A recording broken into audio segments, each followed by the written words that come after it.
Space, the final frontier. These are the voyages of the Starship Enterprise. Her 5-year mission to explore strange new worlds, to seek out new life and new civilizations, to boldly go where no man has gone before. Space, the final frontier. These are the voyages of the Starship Enterprise. Her ongoing mission to explore strange new worlds, to seek out new life and new civilizations, to boldly go where no one has gone before.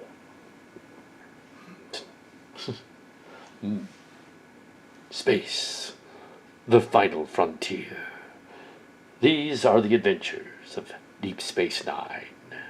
Her ongoing mission to explore strange new worlds, to seek out new life and new civilizations, and boldly go where no one had gone before. Space, the final frontier. These are the voyages of the Starship Voyager. Her ongoing mission to explore strange new worlds, to seek out new life and new civilizations, to boldly go where no one dared go before. Journey home, that is. Space, the final frontier. These are the voyages of the Starship Discovery. Her continuing mission to explore strange new worlds, to seek out new life and new civilizations, to boldly go where no one dared go before. Space, the final frontier. These are the voyages of the Starship Enterprise. Her ongoing mission to explore strange new worlds, to seek out new life and new civilizations, to boldly go where no one had gone before. Paraspora of the stars. Scientia of the stars. Either one. These are the voyages of the Starship Athena. Her continuing mission to explore strange new worlds, to seek out new life and new civilizations, to boldly go where no one dared go before. Space, the final frontier. These are the voyages of the Starship Cerritos. Her ongoing mission to explore strange new worlds, seek out new life and new civilizations, and boldly go where no one had gone before. Space, the final frontier. These are the voyages of the Starship Prodigy. Her continuing mission to explore strange new worlds, to seek out new life and new civilizations, to boldly go where no one had gone before. Space, the final frontier. These are the voyages of the Starship Chimera. Her continuing mission to explore strange new worlds and silly situations, and strange new plots, to boldly go where none dared go before. Space, the final frontier. These are the voyages of the Starship Legacy. Her continuing mission to explore strange new plots and silly situations, and boldly go where none dared go before. Space, the final frontier. These are the voyages of the Starship Esteban. Her continuing mission to explore strange new worlds, to seek out new life in silly situations, to boldly go where none dared go before.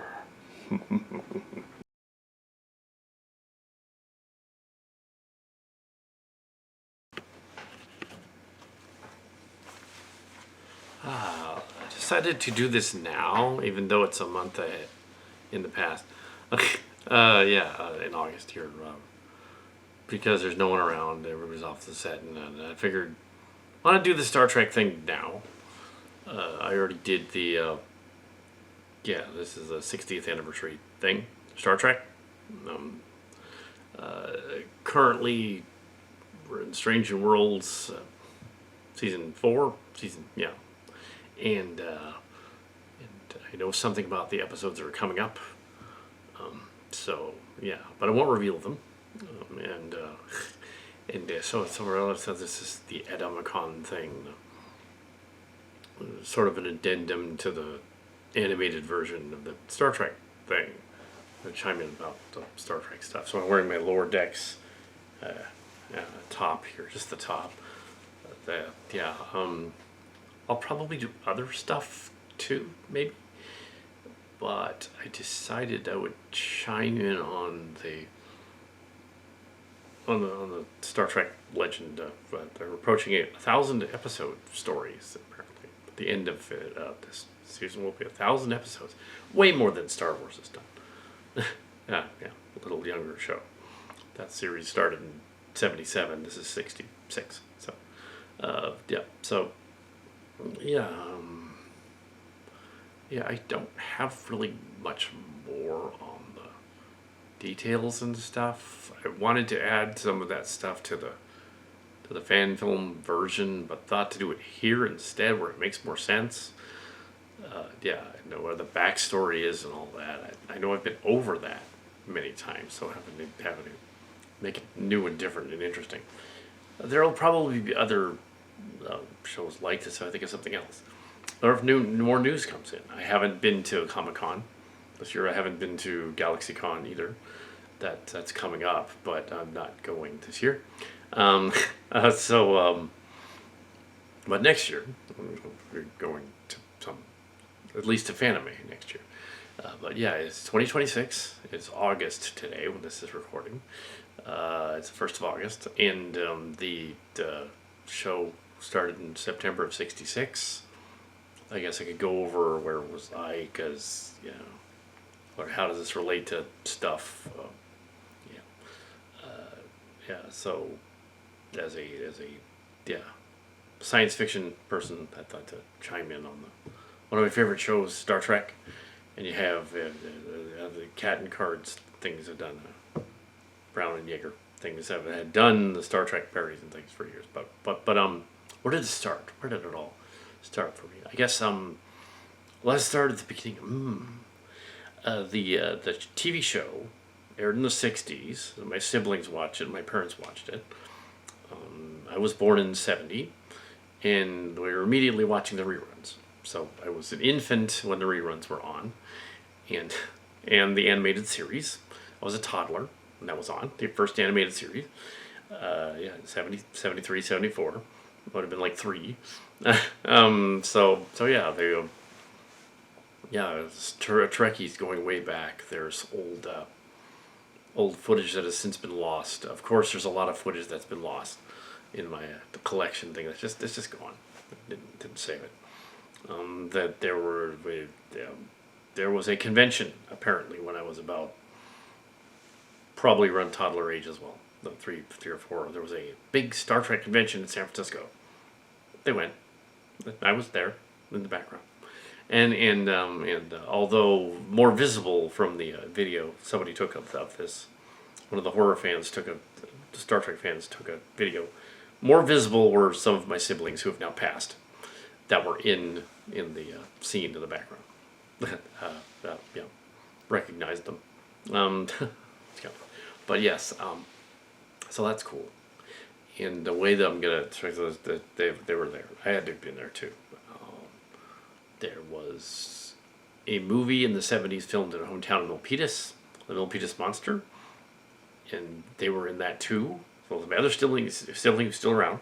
She had a cameo in the longer version, the director version, which was not released until 2016. But the early '76 version has only one of the siblings in it. Let's see it. So it's fantasy, sci-fi fantasy. Star Trek. Yeah, what did I think of Star Trek as I was growing up before the Next Generation? I tended to gravitate to Mr. Spock more so than Kirk. Mom thought Kirk was hot, but yeah, Kirk was wounded things back in the day. Spock was we were not involved in any way in the creation of the KS era. It's a coincidence. A lot of people like Captain Kirk's performance. It's not really. It's pretty obvious. Let's see. So yeah, but we're not involved in Save Enterprise, the original Save Star Trek Lives thing, really. Unless the siblings were, they vaguely might have been. So. Don't run story. We'll leave that for a minute. And so we have Star Trek. The movies started in 1979, and I went over I did a review of all the movies. In '79, I was 9.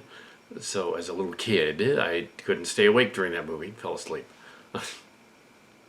But yeah, just to go over the movies in real brief. I liked it. There was a later director's cut of that included. They shorted up a little bit. In the 2000s. Star Trek II: The Wrath of Khan. Everyone seems to love that movie because it was different and militaristic. Roddenberry didn't like it. Gene didn't like it. It's too militaristic. And I know that some fans have argued, is it a military or isn't it? What is it exactly? Well, they're using Navy ranks and they're acting like they're like a Coast Guard, but in space. So I'd say they're a quasi-military group, Star Trek. They're a quasi-military group based on the Navy and the Air Force of the 60s. And the 60s were different back then. The beginning of the civil rights movement and all that. It changed everything. The 60s show up until the 80s movies were up until that point, and that is a sea change at that point.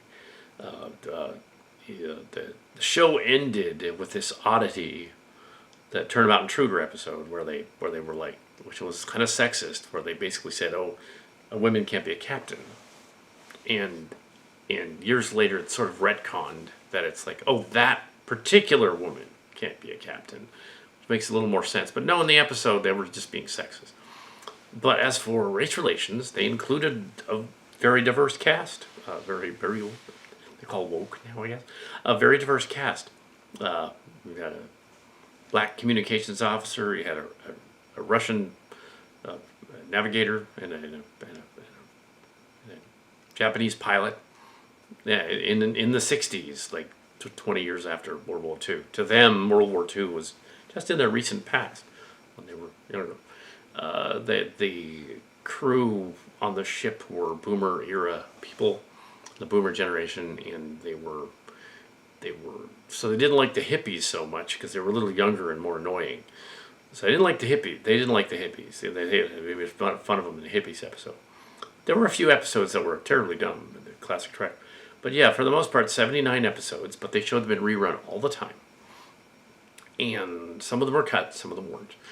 And yeah, so the original 1960s show was groundbreaking and all the stuff it did. Yeah, you heard about the interracial kiss, you heard about the Kirk and Uhura, although the alien was making them do it.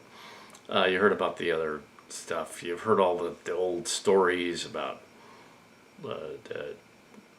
there were lots of fan mail, and some of it was questionable, but some of it was fun. Or remember one convention where Nichelle Nichols, who played Uhura, was a little bit skeptical of this Southern man who wrote to her and about the kissing scene.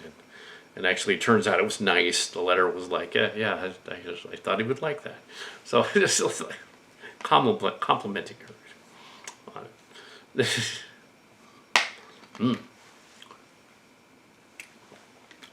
But yes, anyway, so there's other stories. You can just watch the actor stories. The 3 surviving cast members are William Shatner, George Takei, and Walter Koenig. All 3 of them are still alive. We got Kirk, the Iowa farm boy, captain guy, Horatio Hornblower type, and we got Sulu, and they're not friends in person. They don't like each other in person for real. And Chekhov, who played the Russian guy, but he really wasn't Russian. Walter Koenig, vaguely European. He played, and he had that sort of accent they thought worked for the time, which was basically Elmer Fudd. There was a contemporary person that kind of had that accent until he got voice training on the internet currently. Isaac Arthur had a similar accent and was not impressed by Elmer Fudd and Chekhov. Mentioned that. But now that he doesn't have that as much. But yeah, it was the 60s. It was a different time. They were trying to be progressive, but they still had issues with them. So yeah, we don't need to go into all the minutia of all the Star Trek, but what is Star Trek to me? What is that kind of thing? So that's what I'm kind of doing. the let's see. So we have Calicat, the Calicatster, Adam Brown. Yeah. Yeah. Published 40 books on Amazon. But yeah, or between the last 8 years. So yeah. Buy my book. Buy my book. That's spoofing William Shatner. But yes, I met him a couple times at conventions. I was one of those people that got up to the front and did a Shatner imitation to him. He's like, I don't sound like that boy. That's what he told me. I met Nimoy, but I wasn't impressed with that one. But it wasn't Nimoy's fault necessarily.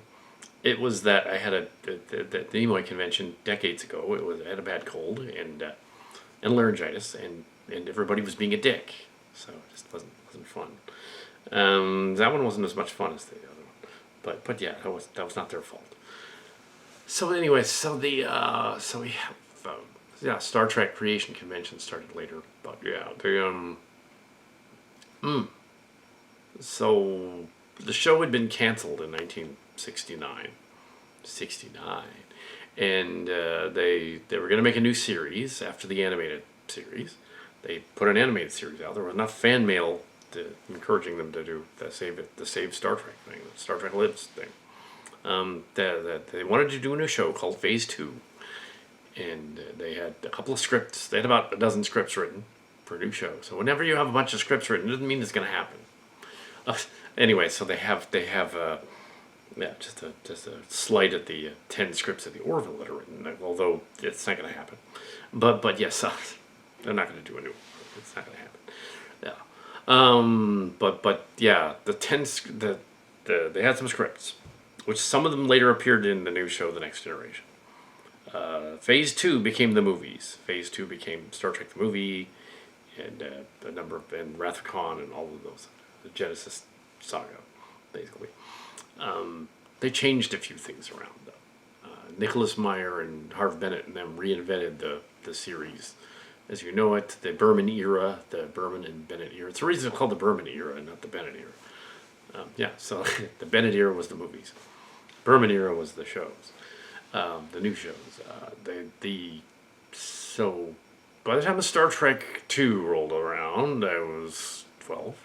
And Star Trek 3, The Search for Spock. Star Trek 2, though, Wrath of Khan was majorly influential on the remaining 14 movies that were done. About half of them deal with the same kind of plot, a similar plot, a villain thing, and 3 of them deal with a Khan type of person directly, in some way, a Khan. So they clearly loved the Khan idea, the super villain threatening folks, even though, and we'll go over that. But I would like to go over since I've already done the movie reviews, I want to go over what in a nutshell, what's Star Trek exploding into popularity with the movies. Got more of a mainstream audience, had more people watching it. Originally, Leonard Nimoy didn't want to come back, but once he came back, so he came back for. But he almost wanted to kill his character off, very similar to Han Solo in the Star Wars movies, where he wanted to kill his character off. He got to do that with intent to bring it back. They killed the character off and intent to bring it back. That's a Star Trek trope. Originally, Star Trek thought of it. Even though at the same time, Harrison Ford wanted to kill Han Solo in movie 2, Star Wars. He didn't get to do that. So around the same time, in '80, and so you have it didn't happen, and so we have it happened later. Yeah. The Star Trek. Let's stick to Star Trek. Then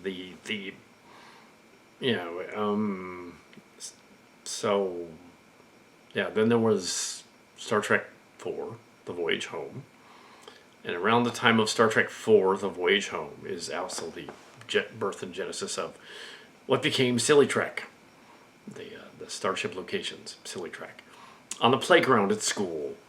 I was like a freshman and then a sophomore and a junior in high school. And then a senior. After all the 4 years of it. 4 of the 5 years there. That School for Kids with Learning Disabilities, Pine Hill School in San Jose. We had a Robotech role-playing kind of, you call it a role-playing game kind of show thing, playground. Robotech and the Transformers one. And of course, because Robotech and Transformers were all about that. And not to a certain extent, not really G.I. Joe, not really He-Man, although it was there. Now, it's mostly Star Trek. So the Star Trek one came from the Robotech one. So Robo-Silly did Star Trek one. Not so much Transformers. We couldn't become Transformers. That was the thing. Robotech had people in it. People. And we could play them. Star Trek had people play them. As of that point, there was no new show yet. So, yeah, a bunch of us did a bunch of goofy stories where we were kids. and we were given, like, liminal powers or whatever. Because they had episodes about godlike aliens and stuff in the classic Trek. And we were given like a space virus to solve, or zombies invaded, or mechanical ones invaded, or both together. Yeah, so this is before Next Generation started, and then Next Generation started. Yeah, almost 40 years ago. The new era of the Next Generation time period, new shows and conventions. Got to attend conventions in my teens, and that's where the first Kirk one occurred. In my teens, and then early 20s. Yeah, the Creation Con conventions with their unique little. They put on like the videos. It was called Creation, but it had nothing to do with creationism. It was just creation. Just weird. But yeah, the convention people got mistaken for several other people. The cast. Yes, and so yeah, there's a. Yeah, so yeah, it's Next Generation, and it starred a Shakespearean bard type of guy, Captain Picard, who had been in some movies, so we'd heard of him, Life Force, and much other stuff, and Shakespeare and stuff. LeVar Burton from Reading Rainbow was on it. I've heard of that. It's a classic show. He came from Reading Rainbow. I didn't know Brent Spiner is doing anything before, but Brent Spiner was the Data, of course, and all the other TNG people. Michael Dorn was in stuff before, voice acting. Rena Sirtis was in movies and other stuff, B movies and things. I knew who that was. Denise Crosby was in a bunch of B movies and stuff, and afterward. Yeah, so we knew about her. We knew about Crosby's daughter. but yeah, Will Wheaton, of course, had been in movies. The Stand By Me being the most famous as the kid. He's just a little younger than me, turns out. And we figured it out at that convention a couple of years ago when we met. He went to a convention, to a GalaxyCon. Figured it out. I said, I was born in the 70s, or April 70s, a little bit younger. He's a little younger. But yes, figured it out. No, but that was later. But we hadn't met on Next Generation. It was a convention later. They didn't do conventions in the 80s. This was the 2000s, 2020s. By then, he figured out, the fans didn't particularly like Wesley, the ones that were not his age. The demographic was clearly there. Roddenberry, who in his waning years was on the first 5 seasons of the show, wanted the new show to include a genius kid because he saw himself as the genius kid. And it worked. The demographic works. It's like, that's our generation right there. Sure, fine, Wesley Crusher. Didn't mind that he was whiny. But also some of the stuff they did on that show was remarkably similar to what we're doing in our role-playing game in high school. A lot of it was very similar. It was uncanny. There even stuff that was like vaguely like other stuff on the campus was like vaguely similar. It was eerie that we're on the same wavelength. And the only thing that makes sense is some of those teachers were observing us. They called up Paramount and said, "Hey, these kids were just doing an apple toss thing in the backpack thing. Like, funny? Yeah." Or hey, they were doing a zombie one this week. Let's put that in an episode. Hey, what about robotic zombies that have no feelings that are walking around? It's kind of like what the school is anyway half the time. Do that. There had to have been somebody that was leaking. There had to have been. Don't know who it is. I don't know who it was, but somebody was like, had to have been. But it's so right on the nose that it's like, okay. Yes, the Borg. Yeah, so good. Yeah, I often mentioned that before. Is that they were on the same wavelength. I think that's the other story. It's not a conspiracy. They were on the same wavelength. They thought, you know what would be cool? Those Terminator movies came out. You know what would be cool? Is like unstoppable robot like guys show up on our show. So it isn't so much that somebody called them up and said, "Oh, Paramount, talk to it." It was more like, "Oh, this would be cool because it's popular. Let's do that." They've done it with a bunch of shows. They did a Sherlock Holmes one when a Sherlock Holmes movie came out. They did a Robin Hood one when a Robin Hood movie was coming out. So they tied in a lot of stuff to stuff. The apple toss, backpack toss thing, that's weird. That was a little later, but in the 90s. But they literally, like, we did a gag, or Mark's Cards, or John did a gag in the 90s. I was in my 20s, he was in his late teens at that point, because it was a junior high and a high school. And now it was after that. I was in college, he was still in high school. He did this scene where we were doing this spaceship, a spoof called Starcrackers. It was kind of Star Trek. And we were doing this spoof thing, 92. And there's a scene where he's Captain Picard, basically, but he's called Clark. He's named after the teacher that was probably giving him ideas. I'm willing to bet that was who it was. But yeah, so the 92, so he gets out, does this whole bit with a backpack and the apple. Oh, yes, Captain. Nom, nom, nom. Tosses it and then eats it. And then there's a whole scene. Literally, a week later on Star Trek The Next Generation, a character literally did the same exact scene just like that. It was like, what the heck? How? Okay, that teacher was not present on the set during our little fan film thing in our cheap little. When we filmed that in my living room, my old living room in Vegas. He was not there. The only way that works is they had spies everywhere or something. Maybe one of those siblings called up Paramount. This is funny. Put this in your show. Shame they didn't hire us earlier. But yes, Next Generation aired between 1987 and 94, and as for the uncanny backpack thing, so 87 I was about 17, and 94 I was 23, 24. And so you have that's Next Generation, and yeah, we went on to college and stuff, and of course took English classes and journalism classes, mainly English and then journalism, and script writing, and I took mainly the script writing stuff, and story writing and short story and stuff like that. And I wanted to write for the show because clearly they were coming up with the ideas we were coming up, and I figured, well, why don't I just come up with the ideas too? And, why not be a writer on Star Trek? They back then, they had a contest because they had a writer's strike in 87, 88. Right after the first season ended, they had a big writer's strike. And they were looking for fans to write into Star Trek. And of course, thousands of us did, following a guideline. And there was a writing contest. They have not done that since Enterprise. They've not had a writing contest since Enterprise. That would be like 20 years ago. Over 20 years, 25 years ago. There's this writing contest, and we were doing the Starcracker thing. So I figured, let's write an episode for this new show, Deep Space Nine, that started. They did a spinoff. Roddenberry passed away in 1991, and the new guard wanted to do a more.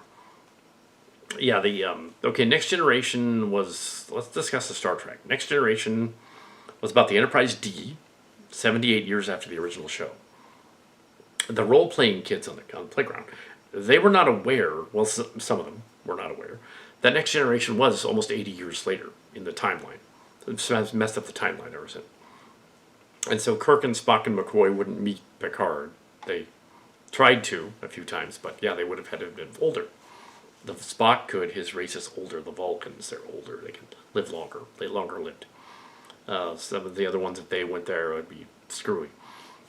They did it a few times, and yeah. So yeah, Next Generation was on the Enterprise D in their adventures for 7 years, 7 year mission. Then we with Picard, who was more of a diplomat. Kirk was more of a Horatio Hornblower. Picard was more of a diplomatic kind of guy, not a ladies' man. Riker was supposed to be the ladies' man, the first officer, Jonathan Frakes. He was a very good director. Actually, directed TV and movies later on. Did a good job. Yeah, whenever he comes back to direct the new episodes of the show, it actually works pretty well. Yeah, so LeVar Burton is actually a good director too, and direct stuff. So yeah, so there's like originally in the Next Generation that I would mention the positive of. They didn't. It was the early '80s, and they didn't really want to go there with the homosexual character. So they were but they started out that way. The LeVar Burton's character was supposed to be homosexual. He's been gay. He was supposed to be totally out of the closet, gay. That's why in the first season he acts like that. And none of the other seasons, because they told him to stop it. And they said, okay, your character's not that. It's not that way. We're not ready to do that. Come around to Deep Space Nine, and they set it up again. They're like, oh, let's have the Trill. They're kind of trans, which is cool. They're kind of like there's a symbiote in there. Let's do that. Are we ready to do that in the 90s? Maybe not. Maybe she's bi. So later on, she does a bi thing. Similar to Babylon 5, they kind of stole the Babylon 5 idea and made Deep Space Nine. Kind of. That's kind of what they did. Yeah, Stransky, yeah, you were right. They did steal your idea. A little bit. The premise of it, at least. But the overall story, not so much. The premise. They stole it. Yeah. I'm going to gloss over the Borg and the other stuff, because I've already been over that. So we have, this is a treatise of Star Trek, but it's Star Trek too. Yeah. Awesome Next Generation, Deep Space Nine, not as awesome, but different, different ideas. It's a space station, it's stationary by its nature. It's a station. They have a ship eventually, so they can go to do the Dominion thing and the war thing, and they make it more militaristic. I don't think Roddenberry would have liked it at all. I think he would have said, this is too much. This is not Star Trek. This is some other stuff, but it's not Star Trek. But that's fine. It's one of the favored shows of the generation. They like it because it's the 90s and angsty. But there was 18 years of the new shows. Next Generation started in 87. The whole thing ended in 2005 with one of the prequels.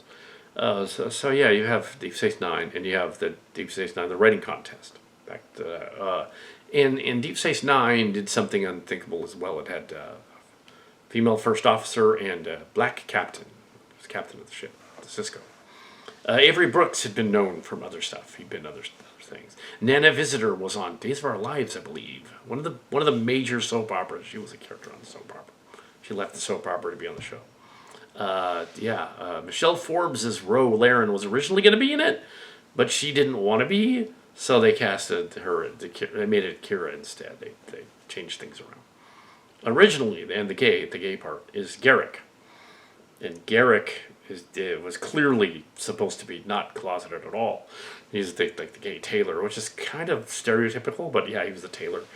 And Bashir has like a bromance with him through the whole series. Although in behind the scenes, he was actually having a romance with Nana Visitor, not with Garrick. He probably thought Andrew Robinson thought that would be funny if they did that. So in Lower Decks, they did that when they came back as voice actors, which is funny. But yes. So yeah, they did the bromance thing. Yeah, before it was called a bromance, and then they made it a bromance between Bashir and O'Brien, but I never bought that. It was always Garrick. Yes. But yeah, so the story contest is going on in the 90s during Deep Space Nine, I believe season 2. They were coming out with a new show called Voyager in 1995. It'd be a female captain on the ship. See, originally in the 60s, up until the 80s, really, they didn't allow women to be captains of Navy ships. They even referenced it in a G.I. Joe episode. That they didn't want women on the bridge in the G.I. Joe episode. There's an old G.I. Joe episode that's really sexist. They walk on the bridge of the flag, the USS Flag, the G.I. Joe ship, cartoon ship. And they're afraid the captain, old crusty captain, is afraid that Lady J is gonna, the admiral, I guess, is afraid that Lady J is gonna jinx the ship if she walks on the bridge. Like, oh, you already had Uhura in the Star Trek on the bridge, so what's your problem? Anyway, it was weird. Yeah, there were a lot of odd things in G.I. Joe. But yeah, it's not about G.I. Joe. It's about Star Trek. So yes, female captain, going to command the Voyager across the galaxy. The ship is accidentally sent across the galaxy. We spent 7 years trying to get home. It's Lost in Space. It's basically Lost in Space came out in the 60s, 66 to 68. Same time as Star Trek. And it's the same idea. It's Lost in Space. Yeah, they ripped it off. But that's fine. So the writing contest had Voyager Lost in Space, and Voyager if the original was Wagon Train to the Stars, it was said by the Star Trek people. Yeah, that makes Deep Space Nine Fort Apache and Gunsmoke, and Voyager would be Bonanza. That's the way it goes. Bonanza. If they're doing the Wagon Train to the Stars. So you have your, somebody said that back at the convention. It was always fun to go to the conventions and have fans in the audience, and myself included, other fans as well, ask the actors writer questions, the writers actor questions, the producers actor questions. Never the right thing in the right order. I've saw most of the casts of most of the shows on the thing. Rarely met them, but sometimes met them. I think in terms of the actually meeting them, characters, I think the longest conversations with actually meeting them was when they went down onto the floor, a convention hall in a smaller convention, and talked to the fans. Brent Spiner did that. Patrick Stewart did that. Nichelle Nichols did that several times.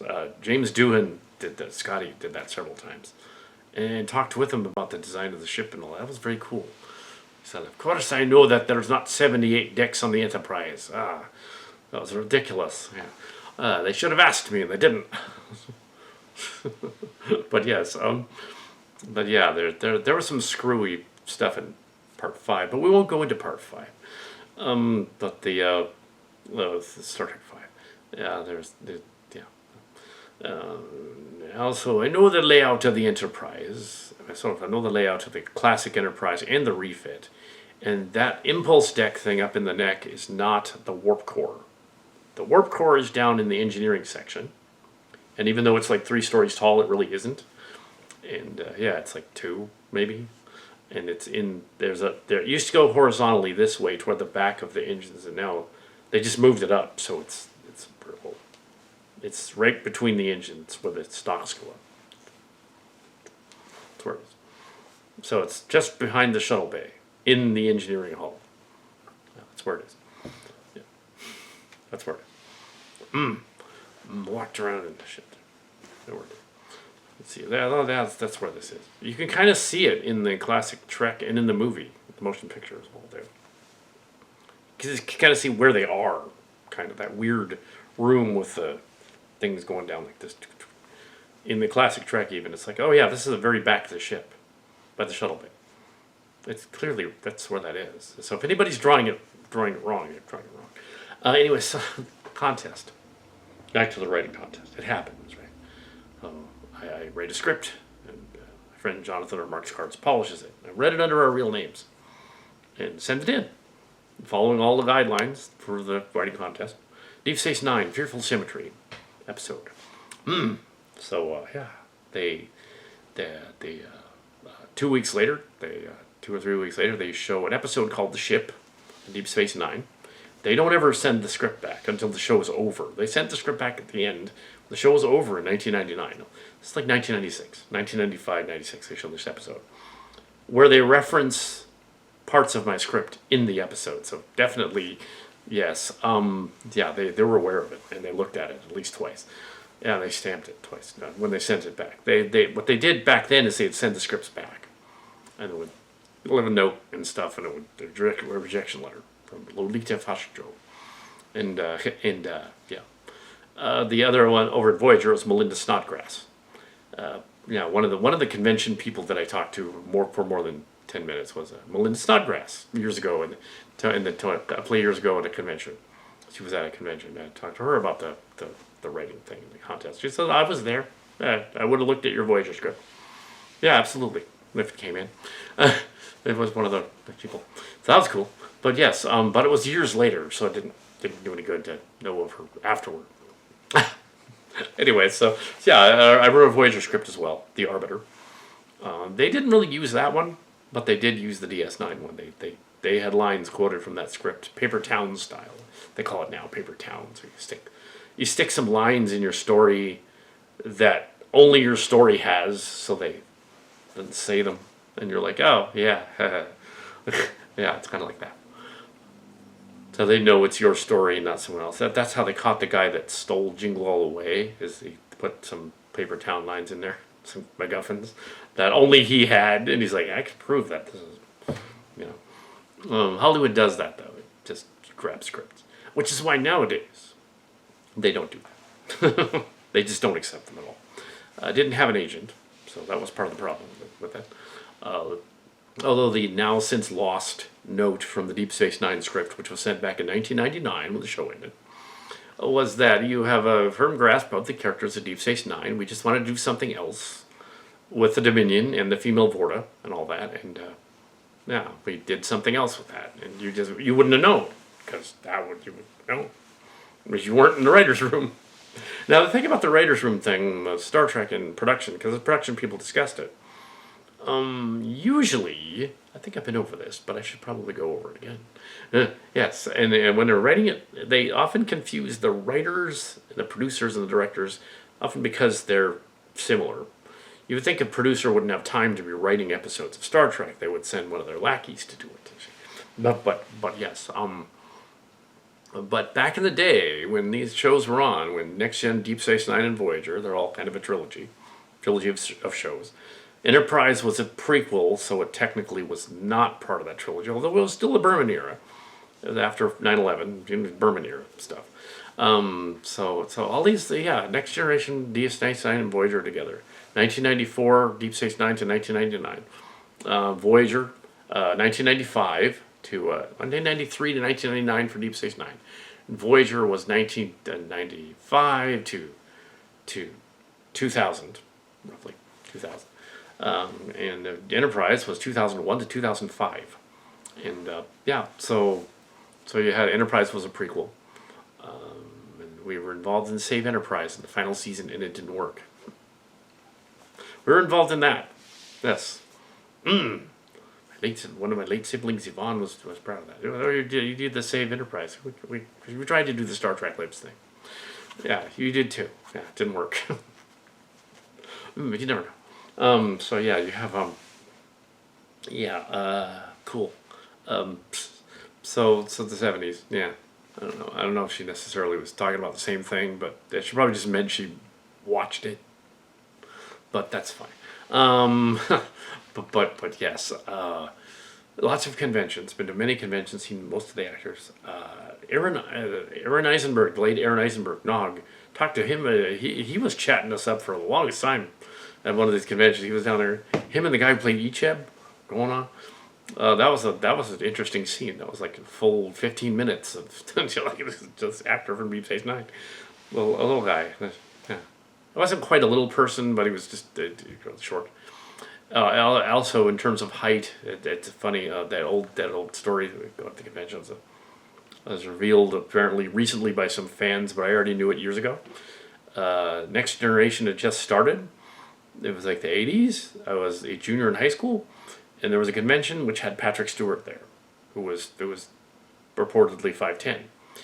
I was approaching 5'10" at that point.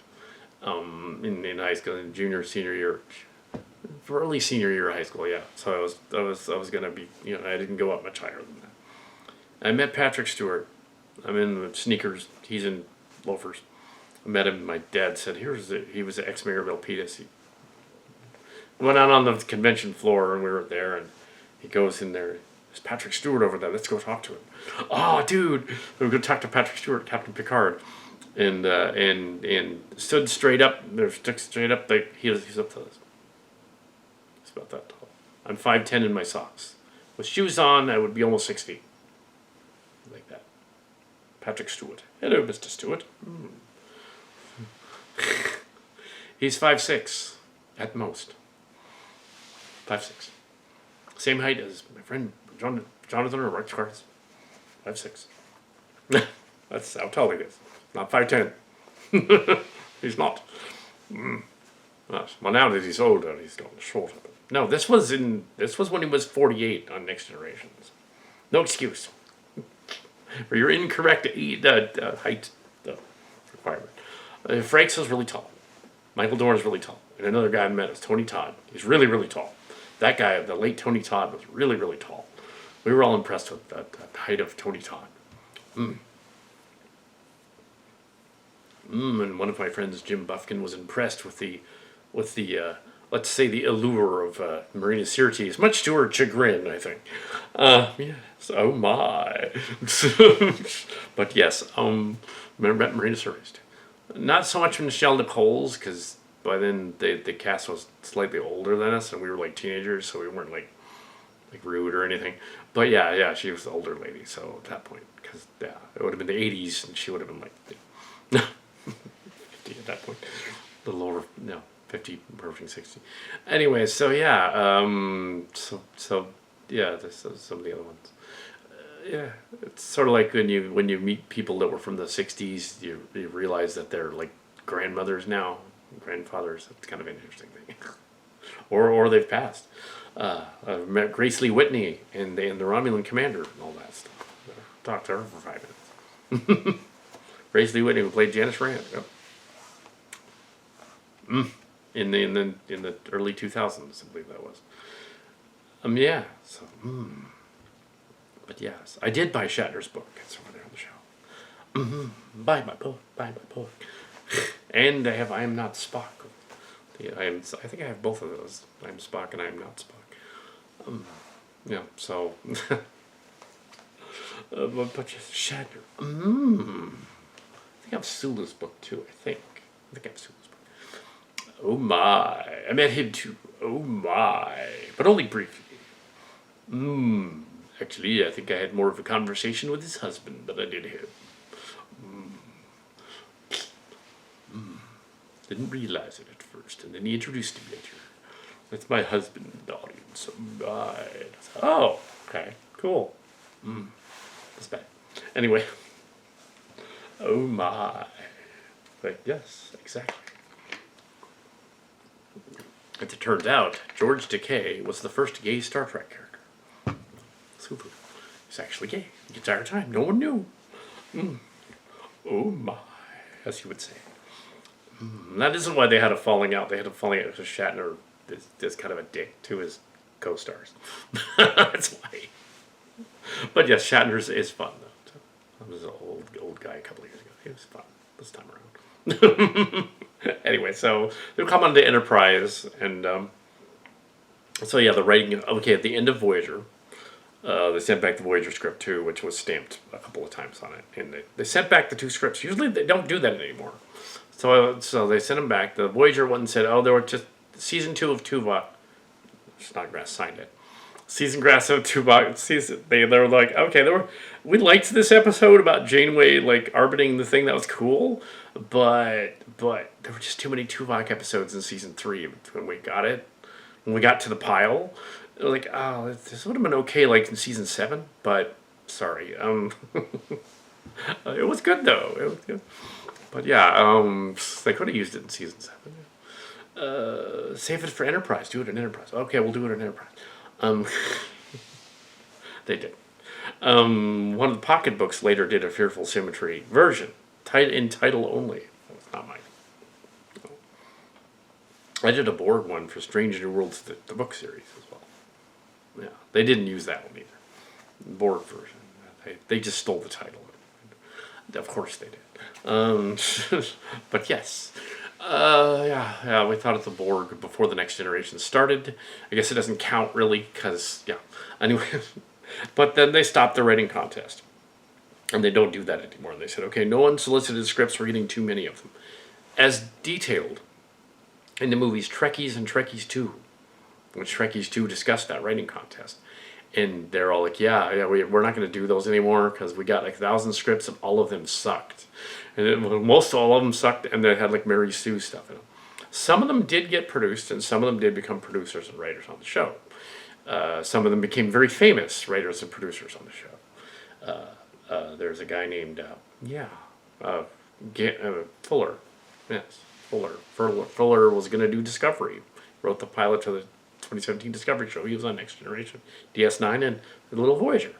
We had Ira Steven Behr on there. And we had Ronald D. Moore, who wrote Yesterday's Enterprise, who went on to do a Battlestar Galactica remake. So, yeah, a bunch of those guys were originally writers. Now, I was trying to explain the producer-writer thing, and I didn't get to that. Now I'm going to get to that. Okay, so the echelon, the way it works in Hollywood, is the executive producer gives them the money to greenlight a show. So I get a lot of shows that are greenlit, and they're really good in the first season, and then they cancel them on the next week. Back in the day, they did 20, they did either 22 episode seasons or 26 episode seasons. The particular production day was 8 days till the next episode, and they go on to the thing. So they would do, for a typical season of Star Trek in Deep Space Nine period, because that's the most I know about. Because because I was paying attention. Deep Space Nine would do an 8-day rollout for an episode. They usually filmed a bunch of them together, 5-6 episodes together, and then released them all while they were doing the next one. The actors would they would have a script hammered out within a day and a half. These are using early word processors, usually Macs. And they would put them out, and it wasn't PC back then, they were using Macs. They were quicker at the time. Now PCs are on a par with them because they combined the technology. Star Trek predicted cell phones and laptops and injectors, that kind of thing. Didn't predict the transporter. The early holodecks are the virtual things, eventually leading to the holodeck in the future. So they predicted a lot of stuff. Video screens, video conferencing, stuff like that on the view screen. Which is that one problem they had with Enterprise, where they're like, they wanted to do the Romulan War, but they couldn't figure out how to do that without having it be... They mentioned they couldn't talk on the view screen to each other. And my simple solution was, okay, what if the Romulans are all wearing helmets of some kind to obscure their faces? They're on the screen, but their faces are obscured. So later Spock doesn't know. They're humanoid, but we don't know what their ears look like. That's a simple solution. That's too easy. We'll do this Xindi story arc instead. It's like, guys... Anyway, but I wasn't a producer. Right?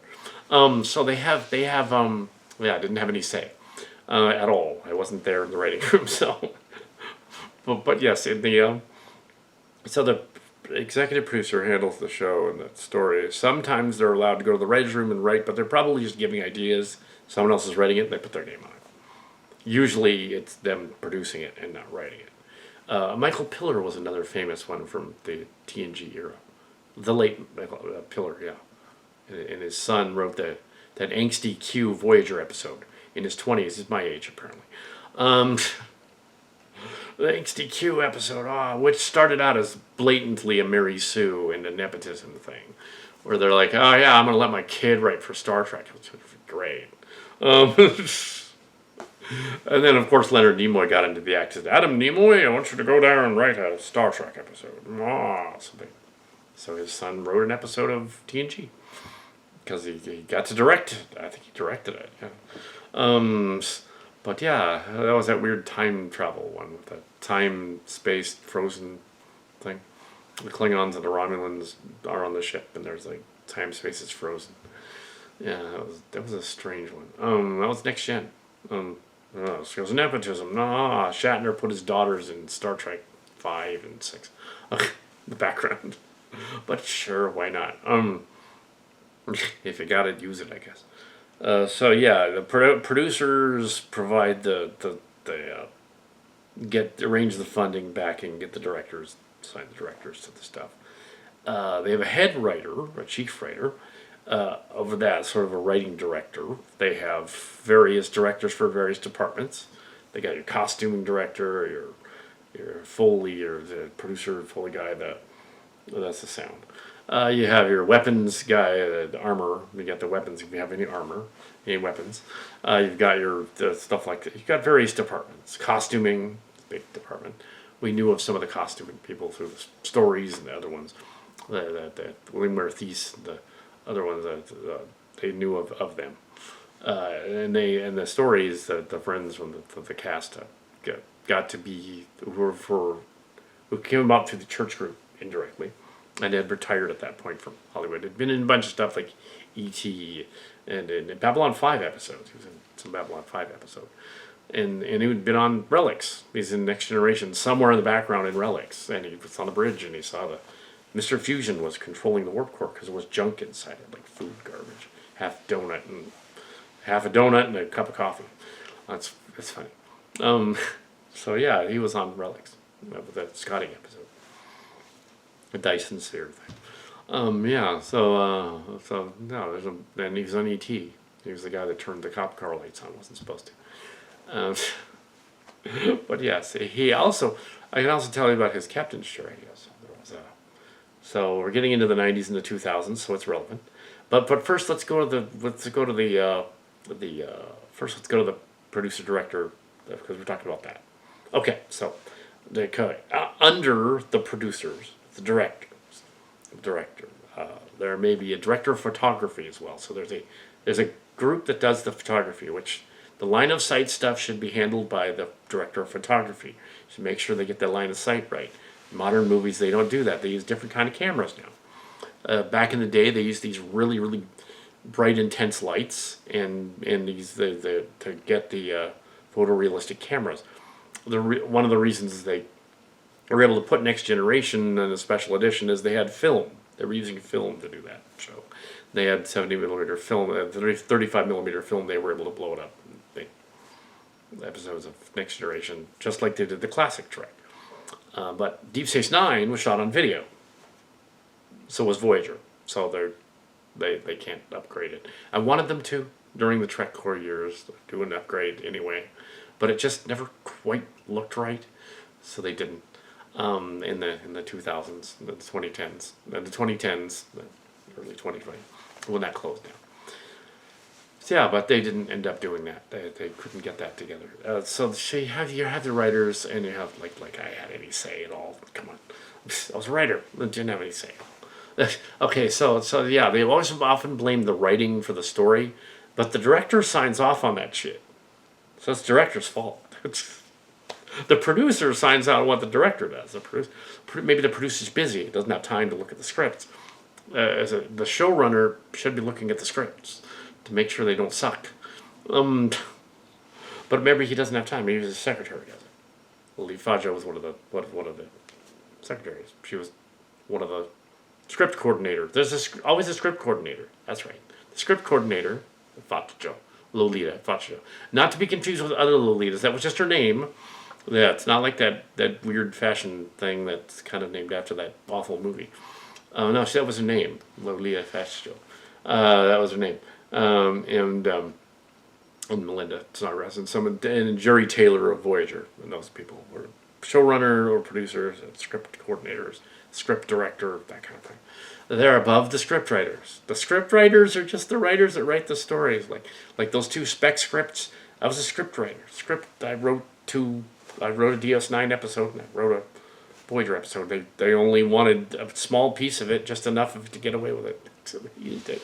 But yes, but yeah, they didn't want to. Yeah, if you just use a piece of it, you don't need to pay anybody. If you just say, "Oh, I like the speech for the female Vorta, let's put that in there." Like this guy's story, that speech was cool. Let's put that in there. I was like, oh my gosh, my speech is in this. Wow. Okay. We know somebody read my script. Absolutely. Without question. And that's cool.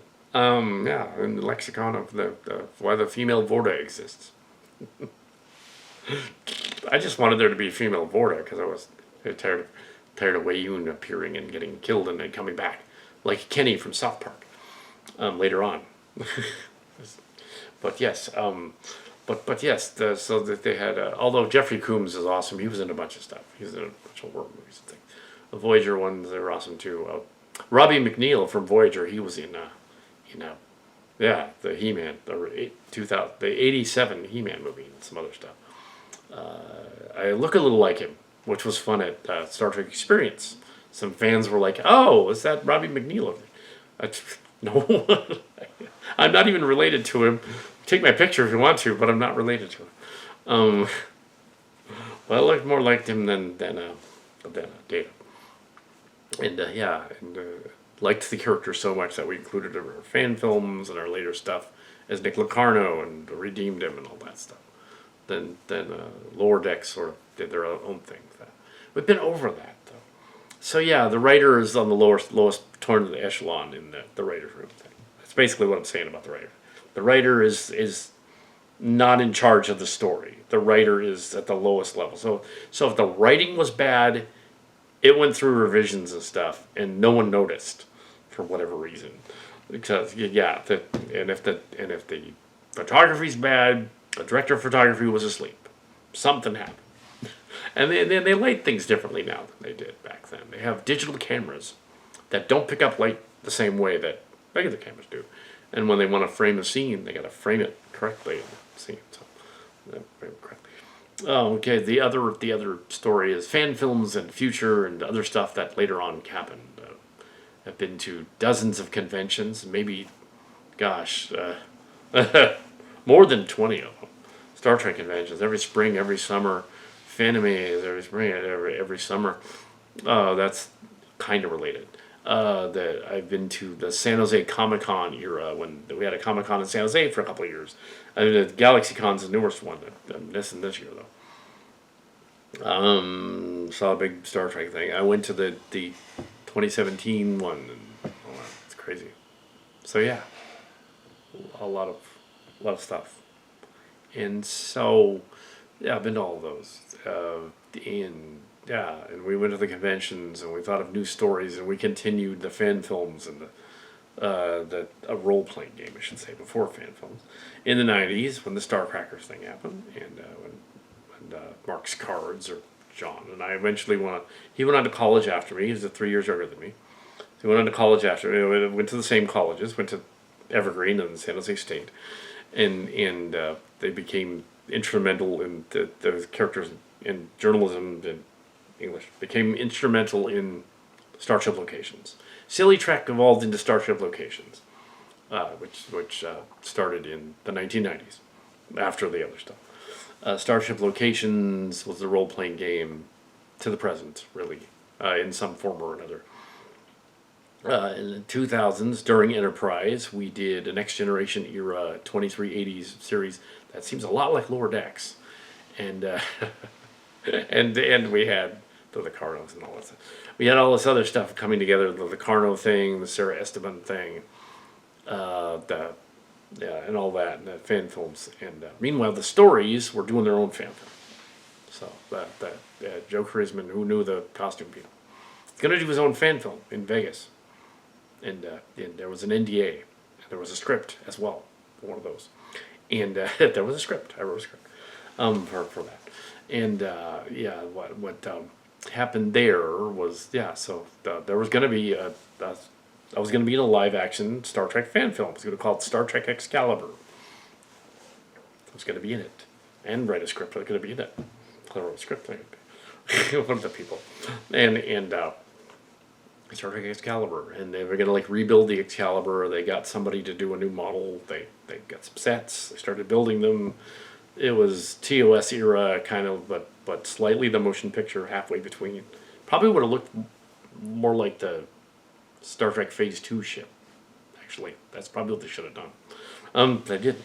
It looked like somewhere in between, and they did models for it. They did stuff for it in 2006 or so, 2007, around the same time as Soledad Rosas, the famous character who was in the cast at San Jose State at the second journalism second degree. I have a first degree in English in 1998. San Jose State. This was 2000, the mid 2000s. Yeah. So that would have been the journalism degree. Yeah, it was a little different. And and Soledad Rosas was the inspiration for the character Sarah Esteban, who was a descendant of J.T. Esteban from the Grissom from Star Trek 3. And she was one of the characters. She's passed since then. But she was a wheelchair bound, so I had the character have she's in a wheelchair. So yeah. That'd be kind of cool. A space chair with stuff on it. And didn't the character was in the fan films because sure, why not? Even though a Star Trek ship wouldn't make sense to do that, but yeah, sure, why not? But it was Starship Locations. It was fine, and so yeah, they could just rebuild. Medically, they should be able to rebuild anybody from having some kind of paralysis or something. They should be able to just fix that. It's the future. Yeah, they didn't really address that. So it would have been like, so yeah, you had this other show, the Excalibur thing going on, NDA and script. That storyline became one of the stories in the Starship Locations Chimera series, the Starship Chimera. They were going to encounter the Starship. And yeah, so the Starship Chimera was one of the original concept was that, and then the reboot, like the remake one later on, was that the Chimera was a starship from the class of ship was the Phoenix class, and that it was one of the named after one of the mythical beasts. There was a griffin, there was a Medusa. The Medusa was the Mary Sue. That was Mark Card's ship. the other thing, and then the Chimera, which was Nick Locarno's ship. Later on, in the other when he got the ship, because the earlier one was destroyed, and then they had to rebuild it. Ships blew up a lot in our fan films. So yeah, there was going to be a Chimera script. Started writing the script. 2006, Brian Story's hot off this other set. That was a Christmas play, and we did his lines. He's gonna have a bit part, a 2-minute speech at the end explaining that he was the great bird of the galaxy. He was basically playing Kirkgod / like Roddenberry. It was hilarious. And this line of speech, we had to keep the speech. We have to do our fan film. And then we're going to go and do his, because they switch back and forth. We're going to go to it would be in his brother-in-law's, Kurtzman's fan film. The fan film ended up not happening in Vegas. It was around 2007. Some a-holes decided his lease was done, broke into the set and tore everything down and took it out so he couldn't rebuild it. So some a-holes. Oh. In 2008, they closed down the Star Trek Experience, which I had been on 6 times. Once with my late brother Robert. We got to go behind the scenes and see all the behind the scenes stuff, which was awesome. Yeah, I got to see everything up there. That's quite cool. I got to see how they did the motion control sets and all that. That was really cool. I was there so much they thought I was an employee at the thing or an actor that kept visiting, including McNeil. No, I was not Robin McNeil. Yeah, now he has shaved his hair bald completely. We both don't have any heroes. We're not related though. We are about 5'10" though, so there you go. Anyway, I have met Garrett Wong. It was the funniest I've ever Garrett Wong. But yes, I've met some of the Voyager. I don't think I've met Jennifer Lee. Most of them. Mulgrew was at the one convention. I didn't meet her, but I saw her. I met the Ezra Dax and the Jadzia Dax. They showed up, and Denise Crosby, and Brent Spiner. They were all there at the convention at the GalaxyCon in 2023, but they were there in 2017 as well. And in 2023 one, I got to suggest to Terry Farrell and Terry Farrell, who played Dax, and Ezri.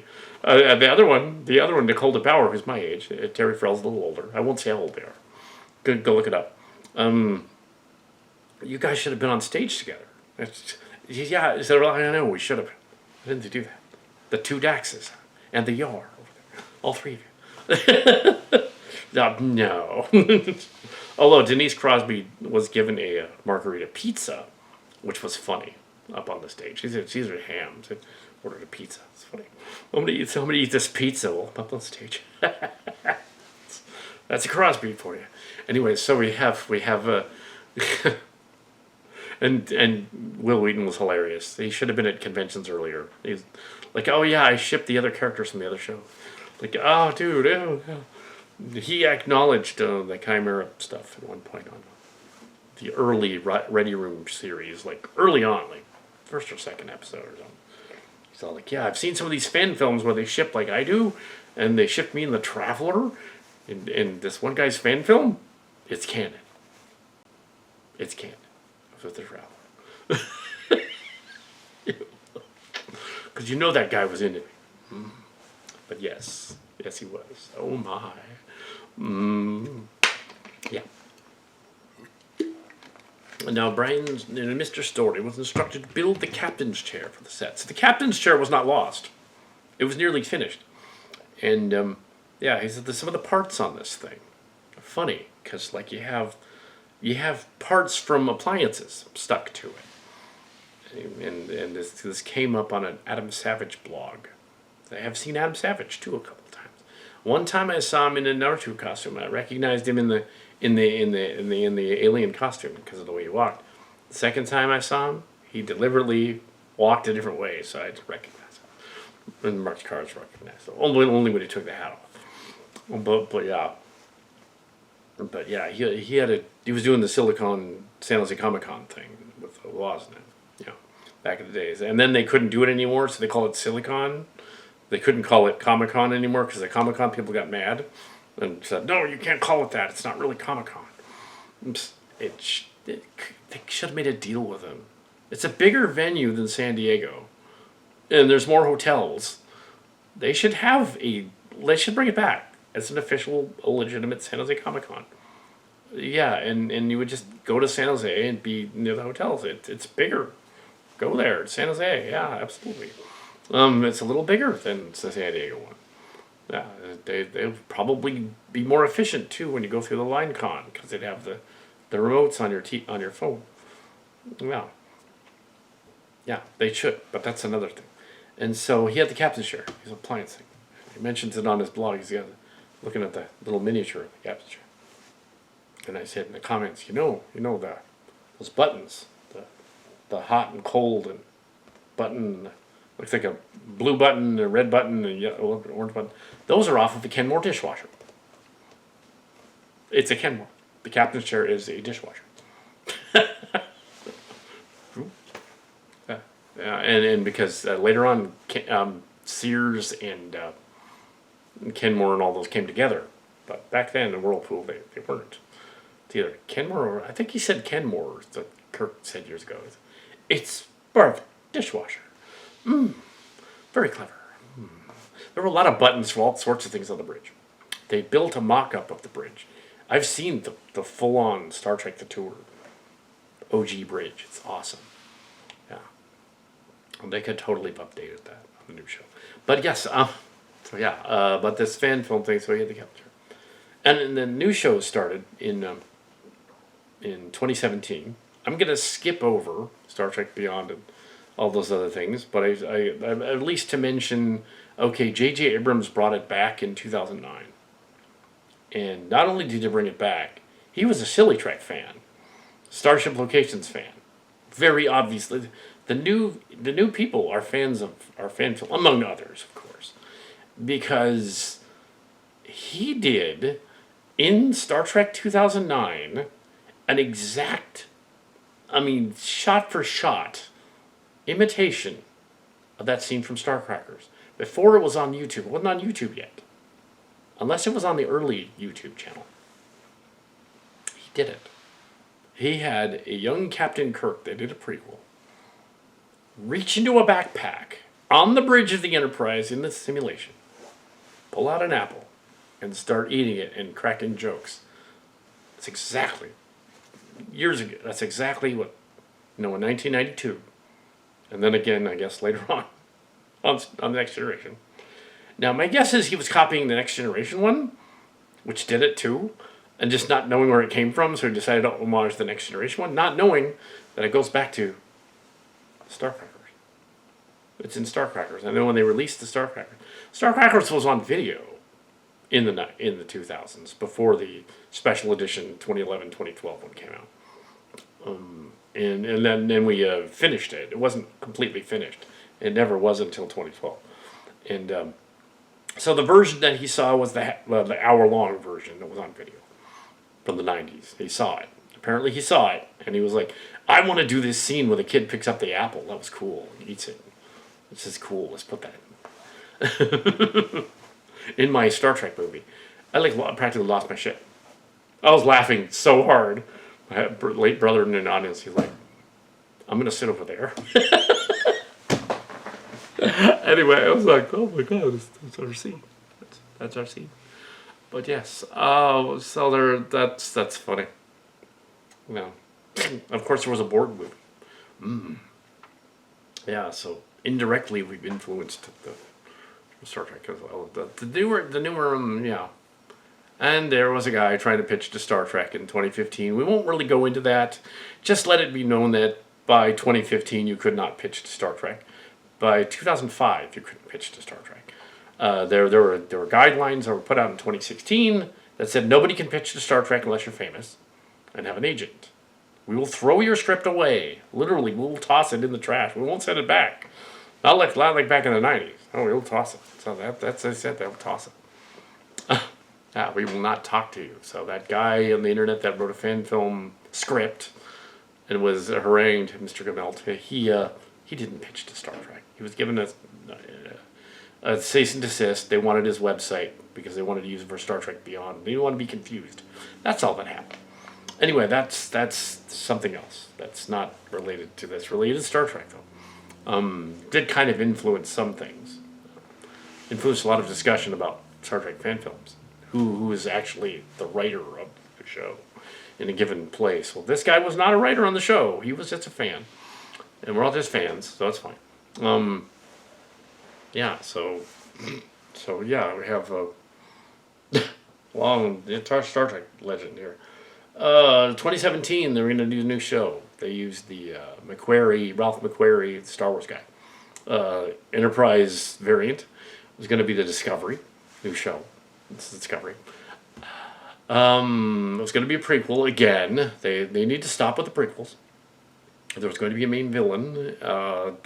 The captain was going to be from another universe. And it was going to be Kevin Fuller and Brian Fuller. He's going to produce it. He produced the showrunner for the pilot. And Goldsman and J.J. Abrams' friend. Yeah. So it wasn't Abrams, it was his friend. It was the other guy. And it wasn't Orky. He passed away. But a little later, it wasn't Orky. But yeah, they're going to do a Star Trek show, 2017, and it's been the new Star Trek show, a iteration since. They were also going to do one where they homaged the fan films. They're going to do two where they homaged other people's fan films. They were going to do some animated ones as well. They were in development on one in which they kind of did borrow from some of the shipping stuff. Decided to have an plucky Orion girl and a Borg, translated Borg, transhuman, and a female captain, and a sassy captain girl who was the daughter of characters similar to the Libyan, but they changed race swapped to be different, which is fine. And Boimler from one of my obscure stories at the time and published a short story. Yeah, and they were going to be on whereas Tendi and the trans Borg guy were from the Gamelt script. So they apparently did read that script. But he didn't pitch. They just took the idea. Oh, it would be cool if we had this Borg guy. Because that was all over the internet. Oh, there should be a Borg guy on the Enterprise. That's where they got that. They got it from everybody talking about it, not from him. And there should be an Orion girl on the ship. So it wasn't necessarily him coming up with the idea. He just wanted to do a horny Borg chick. No, they had to come up with something that was actually horny Orion chick and a horny Borg guy. They already done a horny board chick. They wouldn't mind a horny board girl, a horny board dude, because you already had 7 or 9 on Voyager. It's already happened. It's already been done. They were copying Voyager. So look, we had Star Trek Prodigy and Star Trek Lower Decks, animated shows, both of which have now ended after 2. The one Prodigy got 2 seasons. Lower Decks had 5. They were very short seasons now. As of the newer shows, after the 3 Abrams movies, they basically made these shows 10 episode season, which I imagine is a 9-day shooting schedule for each episode. They probably banged out 10 scripts in 2 months and shot all 10 of them and just in rapid succession over the course of like 8 weeks each, couple months each, and then we're done, and then we can move on. So that's half of it. So even though Star Trek, the current one, Strange New Worlds, is a spin-off of Discovery, Christopher Pike, another prequel. Let's stop with the prequels. Yeah, even though that one, yeah, which leads to, other things.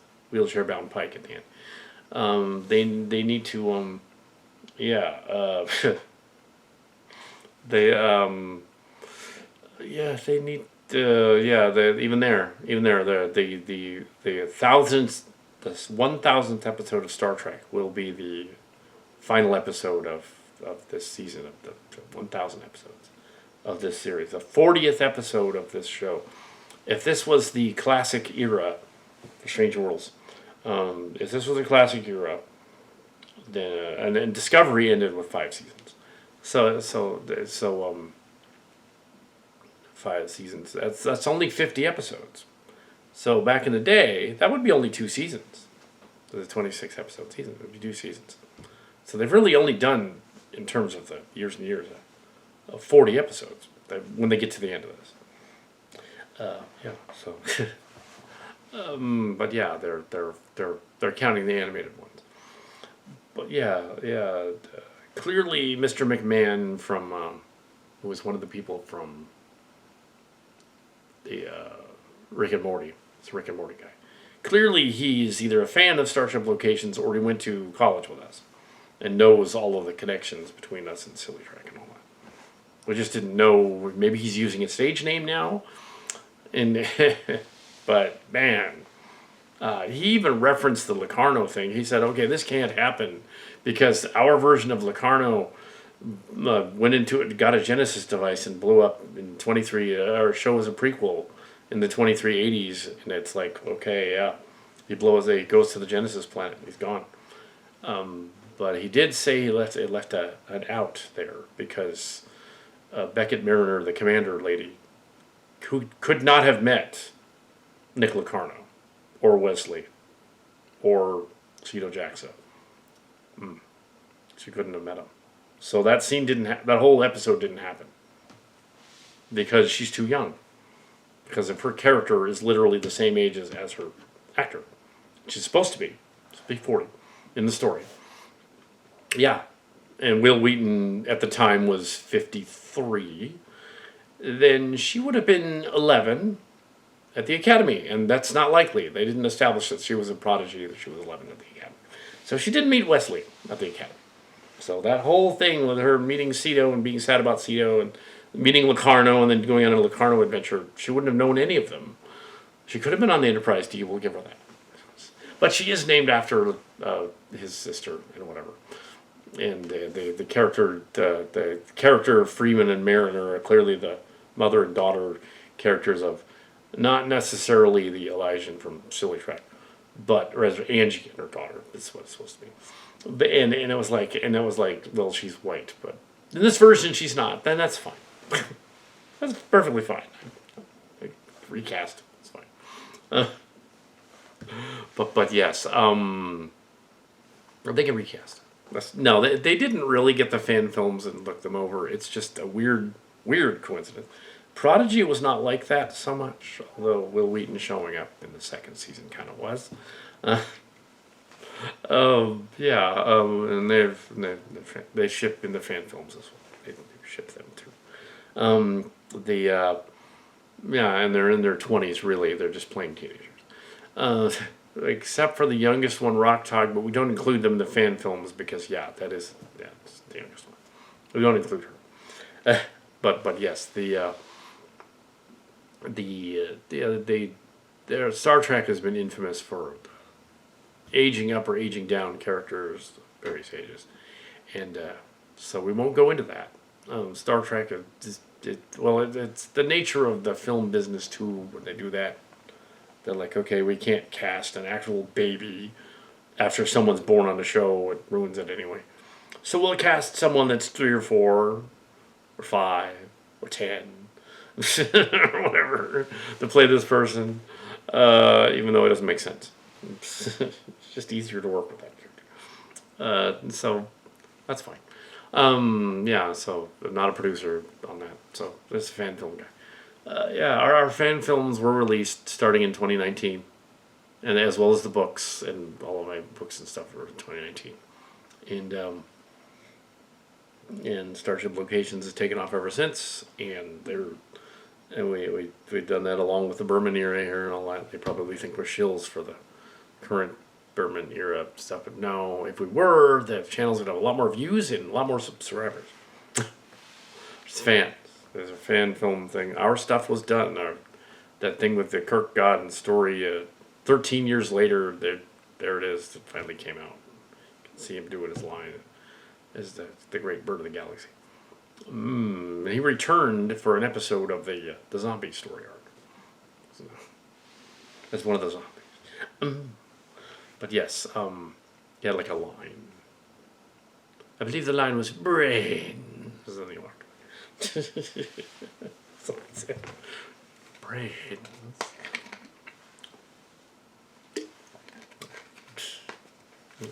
For a line. Where's your brain? Yeah, so yeah, they never did their Excalibur fan film. I referenced the Excalibur class though. My version of the Titan A from the movie is Excalibur class from the 2380s. 2388 is when my fan films started. 2388, and then I deliberately set the Starship Location stories after that. The Strange Worlds, like Strange New Worlds, not like the Disney movie, oddly enough. I set those in the current 2400s. So there's a little bit after what we assume is going to be the Picard show. The Picard show had started. So yeah, we knew the Picard show had 1 season already, and they said it was $23.99. So we had to let's set this a few years after that. So it's like just after all that. So we kind of I set the story at 2401, 2402. Anticipating that Picard show would go on for 3 or 4 seasons, which it did. 3 seasons, it turns out. And it had Terry Metalis from it, Planet Metalis guy, among other things. And, yes, a land of scum and villainy. But yes, the Terry Metalis guy from Next Gen. And he lit everything really dark. But I do like that he definitely was a fan of Starship. He probably doesn't know who we are directly, but indirectly he does. Because he's like, okay, we're gonna have a villain in this, who's a con type of figure, yes, but she's an obnoxious blonde lady, because there's one in this fan film that I keep seeing on the internet popping up. And she's like a terrorist lady, and she's like blonde, and she's like McClellan. We're gonna use her. She's gonna be the bad guy. And yeah. Oh, so she's in it. Yeah. You know, now there's 2 or 3 behind the scenes things that I know about from the other shows that'll go into this one and that one. So originally Starship Discovery season 5 was going to have 2 cameos from current Star Trek people that went south. First one was going to be William Shatner was going to show up as the Mirror Kirk on that Mirror Enterprise in that one episode. It's going to be all old and we're going to find him on shit. He didn't end up doing that. So that didn't happen. The other one was that they wanted to have like the progenitors. They wanted a progenitor lady show up and they're like, you know what would be really cool? If we could get Nichelle Nichols to be the progenitor lady. I think that would be really cool. Because that would be like, oh my god, that's awesome. Because, yeah, they weren't aware of the Uhura lady encountering Nog, Captain Nog. I redeemed Captain Nog too, because he should be Captain Nog, not Commander Nog. And because they named a ship after him 700 years later, clearly they've redeemed him. And he becomes really famous and popular and stuff, and he becomes like a fleet commander. So in my series, he's alive, and he's a fleet commander. Yeah. So he meets Michelle Nichols' Uhura character in one of my fan films. So 2 years later, when they shot the Discovery episode, they're like, oh yeah, let's do that. Michelle Nichols should be in our story. Where do we put her? So they're like, okay, let's get her. We're gonna call her. It turns out she's dying. We can't include her in the story, but we want to pay homage to her. She passed away. So they're like, I have an idea. Let's just get somebody that looks kind of like her. Put her. Oh, so they did. That lady looked like Uhura. Just, okay. Because yeah, they kind of had to. The other one was, there's a couple of other behind the scenesy things. The other one was, we're going into the Picard show. Denise Crosby did mention this at the convention, 3 years ago. They were filming that new Picard show, season 3, because there were panels, 2 different panels. One of them, most of the Picard show, in Ivan Longoria. Yeah, I met Ivan Longoria as well, the guy who played the Vulcan, the sword guy. Timur, what the hell's his name? yeah, the guy, the Vulcan guy. Yeah, he was funny. I saw him too at that convention, and but Denise Crosby mentioned, well, I almost had a cameo in, I almost had a role in Star Trek Picard the final season. I was going to be Sela, and I read the script, and I passed. I said, you're not going to make me the bad guy again. Stupid. So apparently that lady was supposed to be Sela, who had been changed by a changeling. That makes that make a whole lot more sense that it's Sela. That actually would have worked. It's like, yeah, she's like a Romulan operative behind the scenes who, yeah, that actually totally would have made sense. But yes. And they didn't quite do the Admiral General O thing right, which ties back to that other story. They didn't do the General O thing right, so I'm gonna do that again. I'm gonna get some. Can I get like a few seconds of the Enterprise G with permission, so I can have an Enterprise G, like at least show up to help the General O story. I know I'm gonna do the story after. I'll take you. When did I do that fan film? That was the crossover where they were doing the whole behind the scenes, trying to figure out who these other persons were. I wanted to bring back Sarah Esteban in the current time period as an old lady who was dying, and I wanted to have her be like go to the Chimera and fight somebody. So I was like, oh no, it's perfect. She fights Sela and General O. How about that? Or allies with Sela and fights General O. Because we want to do the General O final battle scene in her fan film with action figures, mind you. and so we have the action figure. The Sela action, the General O action figure was a version of one of the Daxes, I think. and the Sarah Esteban was a Rolaren action figure thing. So really, in that episode with Rolaren, where she gets killed on the Picard show, that's actually just Sarah Esteban. It's not Rolaren. It was actually Sarah the whole time in disguise. Yeah, she sent a holographic version of herself. She's not dead. Just, it was somebody else. What her? There you go. There's a way out. There's always a way out. So we have like this episode of the fan film, and 2024, I believe. Mom already passed. This is a 2024 episode, and I wanted to have Sarah the heroic Sarah Esteban thing. They're fighting General O because that ending of Picard season 1 really didn't work. They dropped the ball and they didn't go back to it. I also went back to the Borg the Borg version of what's her name later on too. I did that too in the fan film. But yeah, we'll go into this one first. So I had in the fan film I did the scene again. I had General O try to take over Bajoran space, and they had Commander Fleet Captain Nog shows up with a fleet to help Sarah Esteban, who's commanding the Legacy in the story, Starship Legacy in the story, and she takes command because she's an admiral now. She takes command of the ship. Her chair has like big rockets on it to fight off the bad guys. Bad guys spread aboard the ship. General O's forces try to take over the Starfleet, like dreadnought ships they have in honor of the Diane Carey novels. Yes, of course. The dreadnought ships, and that's kind of what the Legacy is. It's kind of a dreadnought. It has like line spaceships, and it's really big. So it's an exploratory vessel, but you can kick ass. So the bad guys wanted to take over the ship. They wanted to surround the ship, and they wanted to fight the Emmett Till A in the story.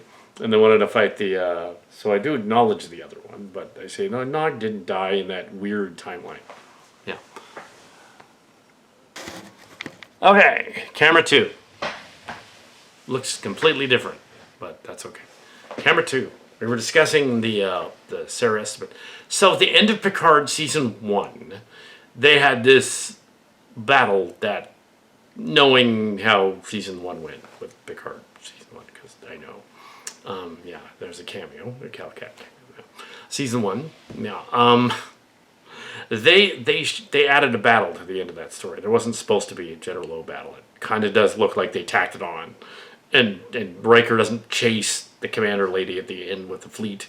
They just leave. There's this fight scene that they fight them so they can hold off the La Serena long enough. And then Riker leaves and then Picard dies and is rebooted as the Gollum android Picard at the end of the story. Barely reaching the age of 100. Because his character was born in 2305. And if it's 2399 in the story, then okay, he's almost 100. So great. General O things never solved.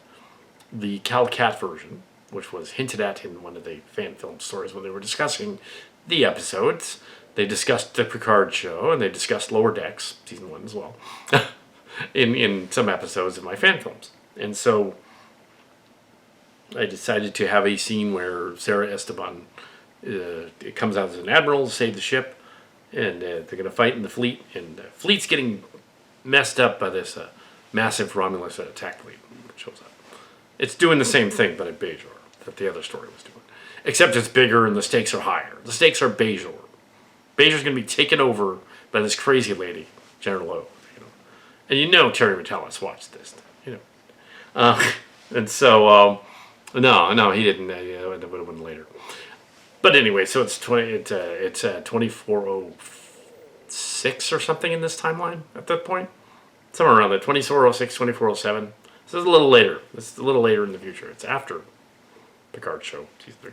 But the story wasn't. It was filmed before. It was 2024. So we have 2023, 2024. This episode with this heroic disabled commander lady fighting General O. And things are dire. Things are getting like, it's got to be like a thing. So we got an asset we could use from Star Trek Online people, if we knew some Star Trek Online. Okay, you can use the Enterprise G for 10 seconds. Show the Enterprise G. That's it. Yeah. You can. Here's your asset. Enterprise G. The outside from the game. But that's it. Pop it in there. If you have the Enterprise G show up, it has to be real brief, basically. So yeah, it was kind of a gag from the Picard show. So the scene they come in their General O shows up. She's about to totally win. And lo and behold, a bunch of other fleets warp in, including one commanded by Captain Worf. And he's all, we are ready to fight, Klinzai, it is a good day to die. And then we have General Sela, who shows up as well. And she's all like, yes, it is a good day to die for her. She'll take on General O, Commander O, with a Romulan and a Klingon fleet and a Federation fleet. The Romulans are saving us? What? What? Why are they doing that? Ah, yes. Oh, after this, we are even, Starfleet. Exactly. They're all like, destroy her. Yes, they're all like, oh shit. This is what it should have been. Come on. Later on in a fan film of that same series, Sarah Esteban's character passes away in the fan film, and there's an episode where it's in that same general ballpark. She gets translated to the, because they're close to the Bajoran wormhole, and they're solving the mystery of Locarno so Locarno got redeemed in the Dominion War in the fan film story arc because the Exeter under Captain Sarah Esteban at the time rescued him, and Crass and Vince Mahoney and Cito Jaxa, who was actually not lost, but the Cardassians captured her, and they'd been holding her in a prison, and Locarno was in the prison. Starfleet decided after he was rescued that, after saving the Exeter as well, because she became incapacitated, they went and saved the Exeter. He was just on the ship, and he was able to. It was like the Voyager, so he was able to save the ship because he knew about his brother, Tom Paris's ship, because he'd heard about it on his way home and all that. It was 2375, so it was 3 years before the Voyager got back. But he would have known. See, what I did is I made the canon that Nick Locarno and Tom Paris are in fact twin brothers, and that they are the twin brothers, and Nick Locarno just kept his mother's maiden name, and they're totally related. Even though, yeah, they're brothers, they're twin brothers, and they did fight, and yeah, so he helped save the ship, the Exeter, during the Battle of Beta Z to take back Beta Z. It's in the workbook, and the Enterprise D showed up, and they find out that Cito was also alive but traumatized. And she later goes on in my fan film series to be a major player in this show, as well as Locarno and Nick Locarno's wife, Esri Dax, or Esri Locarno, becomes the main character. Of course, they never made an actual accurate small-scale Playmates version of them. They made a larger one from the Art Asylum, but they never made a Playmates one. So it's a Jadzia Dax playing Esri Dax. And yeah, actually the Daxes are aware of my fan films, the real ones. As long as it doesn't get too weird with the shipping. No, it doesn't. But yes, liked your idea better that I was with Nick Locarno and not with Bashir. It never made sense that I was with Bashir, even though we did it in the game. In the game, there's a timeline where she's the Aventine commander in the game. But in my version, she's the commander of the Chimera A. And her husband, Nick Locarno, has gone up to Rear Admiral in the later ones. But yes, so yeah, there's that. There's Nick Locarno, who's totally redeemed and everything, and then he kind of takes a backseat a little bit after the lower decks to reveal that he's in the other thing. But I retconned that and that on top of it by saying like, oh, the Genesis planet revived him. They found him on the planet. That's all I need to say. Planet revived him. He wasn't dead. Planet rejuvenated. So he's actually Bargain Basement clone Locarno.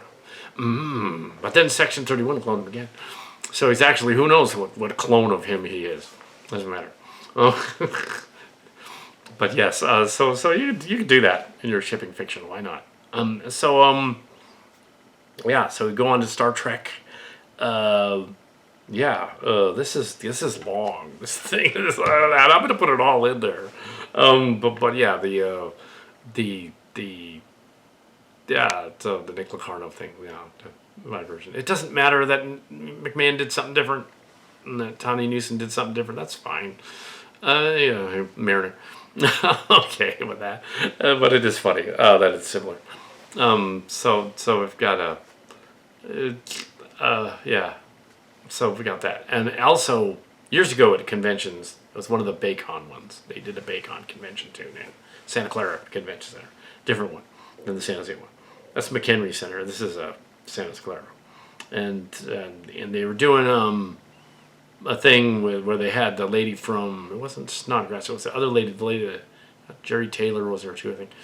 They were doing a thing, the lady that wrote the Star Trek Klingon episode and the lady that did the pocket books as well was there, and there was some talk about Michael Jan Friedman and stuff, and there was some talk about an embarrassing scene that was funny with Chase Masterson there that same day. She hadn't seen the blooper, and I was referring to this blooper that happened. And I realized at the moment that I said the blooper, that it sounded a little risque. And I was like, oh, I apologize for that immediately. If you hadn't seen the blooper, you'd know what I was talking about. So that's okay. Calm down. It's fine. You're not the first person that's made reference something I don't have any idea what they're talking about. But yes. But yes, it was a blooper where Cisco. Cisco and Q were coming onto each other. Anyway, so yeah, what? I was probably horny. Anyway, yeah, probably. It was years ago. It's 2011 or so. Anyway, so they at the convention, and then another one later on too. Same kind of idea. The missed opportunity of the Deep Space Nine finale, 1999. No final fight, no final boss fight between Kaiwin and Kira. They spent half an hour of that episode because they ran out of money halfway through. And we could go into why that didn't really work as a finale. There was a bunch of other finales that did, but just to say they ran out of money. They couldn't show the major space battle. So they just didn't. They were down on the planet like the battle had already ended. And then they go to Vix and they hang out at Vix. And so the writers and producers can be in costume and walk around on the show. Sure, that's a little goofy, but sure, why not do that earlier? They could have just not blown their wad on the 2 episodes beforehand and gone back and done a proper finale battle. Kind of the same problem with the Picard one. So yes, no final boss fight between Kira and Kai Wynn. And I mentioned that to the pocketbooks lady and to the other one. And a very excited militant hippie lady was sitting next to me. I don't know, LGBT friendly lady. I don't know if she was actually or not, but denim jacket. And she's a hippie lady. She's like, yeah, there should have been. Oh. But yeah. And then so someday you should put that in the story. Oh, I will. So after the Esteban story, Esteban's pulled into because they're near the wormholes. She's pulled into the Cisco realm.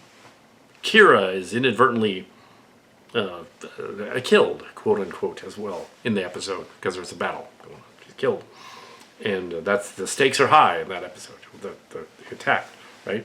So in my fan film, it's fan film, mind you, it was not an episode, fan film, and there's Kai Wynn in the Nexus, and then where they are in the wormhole, it's right there. She says, "All right, I've waited an eternity, centuries or whatever." I waited dozens of years to finally face you in battle. And these action figures duke it out for like 5 minutes. Like bam, bam, tag, tag, snap, snap, snip, snap, snip, bang, bang, tag, tag, tag. And finally they exhaust each other and they're like, and they're on the ground. Sarah Esteban shows up because in the realm she's not disabled anymore. Because it's in the realm, it's her spirit. Shows up and goes, "Are you two done yet? We need to get back to the fleet and save the universe somewhere." Timey-wimey stuff. That's funny. Probably one of the single greatest moments in that season right there. Season finale of that season. Yeah, Starship locations. I think 3. It was 3? I think it was 3. But that was good. So the fan films have always been going on. Same last year, 2025, we did the Zombies and the Weird Crossovers arc. Mark's Cards was definitely influential in that one. So we did a bunch of zombie horror stuff. Comedy horror stuff, as he pointed out, is more comedy than horror. They're not scary zombies. They're funny zombies. We decided to lean into the more of the zombies and the Borg. There are kind of zombies, but we wanted to lean into our version of it. So yes, they have a crossover thing. And there was actually a real event in there, thrown in there from the Will Wheaton convention and the Jonathan Frakes part of the convention. What was that? Shatner was Will Wheaton's idol. He idolized Shatner, and Will Wheaton met him, and Yeah, he had a whole blog about it, how he met Shatner on the set of Star Trek V. Apparently Shatner was a dick to Will Wheaton on the set of Star Trek V. And all the Next Generation guys apparently yelled at least most of them yelled at him, at Shatner. I can see that happen. Yeah, I mean, I get to be 95 years old. Sure, but no, this was 40 years ago. But yes, Star Trek V. So yeah, I made that an element of this episode where there's a alternate universe Will Wheaton and alternate universe Picard and alternate universe Shatner show up in this realm of the Brady Bunch planet where there's an alien that's messing with their minds and making them see some of the images from Cal Hazel's memories. Fucking with their, it sounds similar to a current episode, oddly enough. But yeah, they're messing with their memories, and so they're together in the universe. They're physically together and aware of the incident going on. But are they actually? Are they actually? Or is it just the Cillian Cal Hazel guy? Is it just his head the whole time? Could be.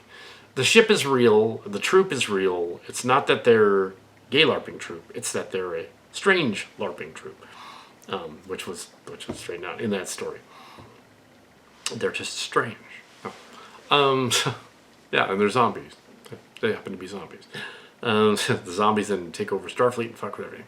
For like, it was a fun 2408 or so, or whatever that was.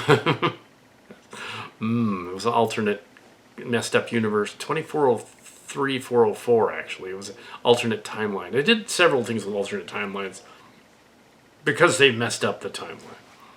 So they would figure if the timeline snapped back and everything was cool again. Okay, if 1987 and 88, 87, 88 is when Next Generation started, it was 2364. Yeah, so 2364. So in 2027 in October, it will be 2404. So that makes right now 2403. Coming up on 2403 versus 1. So what they did with Star Trek timeline, the star dates, never made sense. But Classic Trek just said, oh, they changed the star dates as of roughly 2023. 2323 they changed the star dates. In 2323 it rebooted. So that movie, the Section 31, it's not very good. Star Trek, the latest movie, it was Star Trek 4, essentially, of the Abrams timeline. They also killed it. No, but that one takes place in 2324. And the star date is correct in there because they asked me. Okay, it would be 1,200 something because it rebooted a year earlier to start at 0. Okay, 1,300. Oh. But if it's the 1,200, 300 during Kirk's time, which it wasn't because it had Rachel Garrett in it, it wouldn't have Rachel Garrett in it. And what they should have done with that movie is said, okay, this whole thing is the Terran Empire. We're not in Starfleet, we're in the Terran Empire. They hinted that at the beginning. So they could all be in the Terran. You could interpret that movie as, oh, it's the mirror universe. Okay. That's why it doesn't make sense. It's the mirror universe. All right. She's not really in charge of Section 31. She's just in the mirror universe messing around for whatever reason. Yeah. Although it is funny that it's Michelle Yeoh from the Kung Fu movies. It's cool. But yes. But the movie was not very good. Yeah. There was a transhuman robot guy in it, though. As in a Borg enhanced human. There should have been a transsexual human too. Yes, granted. Oh my. Yes, we did pay homage to that. We did bring back Gray and Adira Tal and had them in a couple of current episodes because now they're travelers. We gave them at least something to do with as in our fan film. It was shipping, so they're back as travelers in shipping story, which is not Star Trek. So they're back. Starfleet Academy was okay. It's fine. For a first season, it was fine. It was, yeah, so what if they're doing that a 2.0 thing? I think it would have been better as a movie, but a show, sure. And they canceled it, and they're only going to show the second season after. Because I want to go back to Star Trek now. And this season on my fan films, it's just kind of been doing Elseworld stuff. Just let's do a companions one. Let's do one about the Academy and the other Academy, the current 2404 Academy, or what I think it's 2404 show, yeah. And the Academy from and what we'll do the future people or travelers, so they come back to visit them. Yeah. I also addressed the Jabbar Tal thing and the and the 700 years between the different Daxes, and the other story, the different Tals, the Tal symbiote, by saying, okay, we met Jabbar Tal, we've met the first Dax symbiote, we've met the first Tal symbiote. Jabbar Tal was in Deep Space Nine. He was a commander of the Emitil under Nog, and that's where he comes from. And the girl one in the shot that looked a little like Tamara Locarno. This is a fan film, mind you.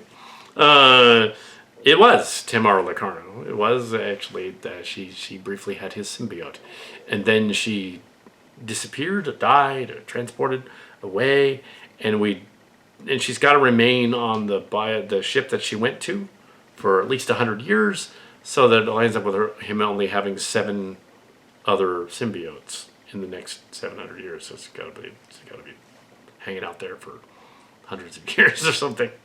So it lines up with the other story. It doesn't have to. It doesn't really have to. I mean, they could all be living 100 years each, but the way they die off, I don't think they are. I think they're getting killed like every 25, 30 years or so. So no, she would be. They messed up. Gray and Nadira should have been the 12th or 13th symbiote of the Tau, not Dax.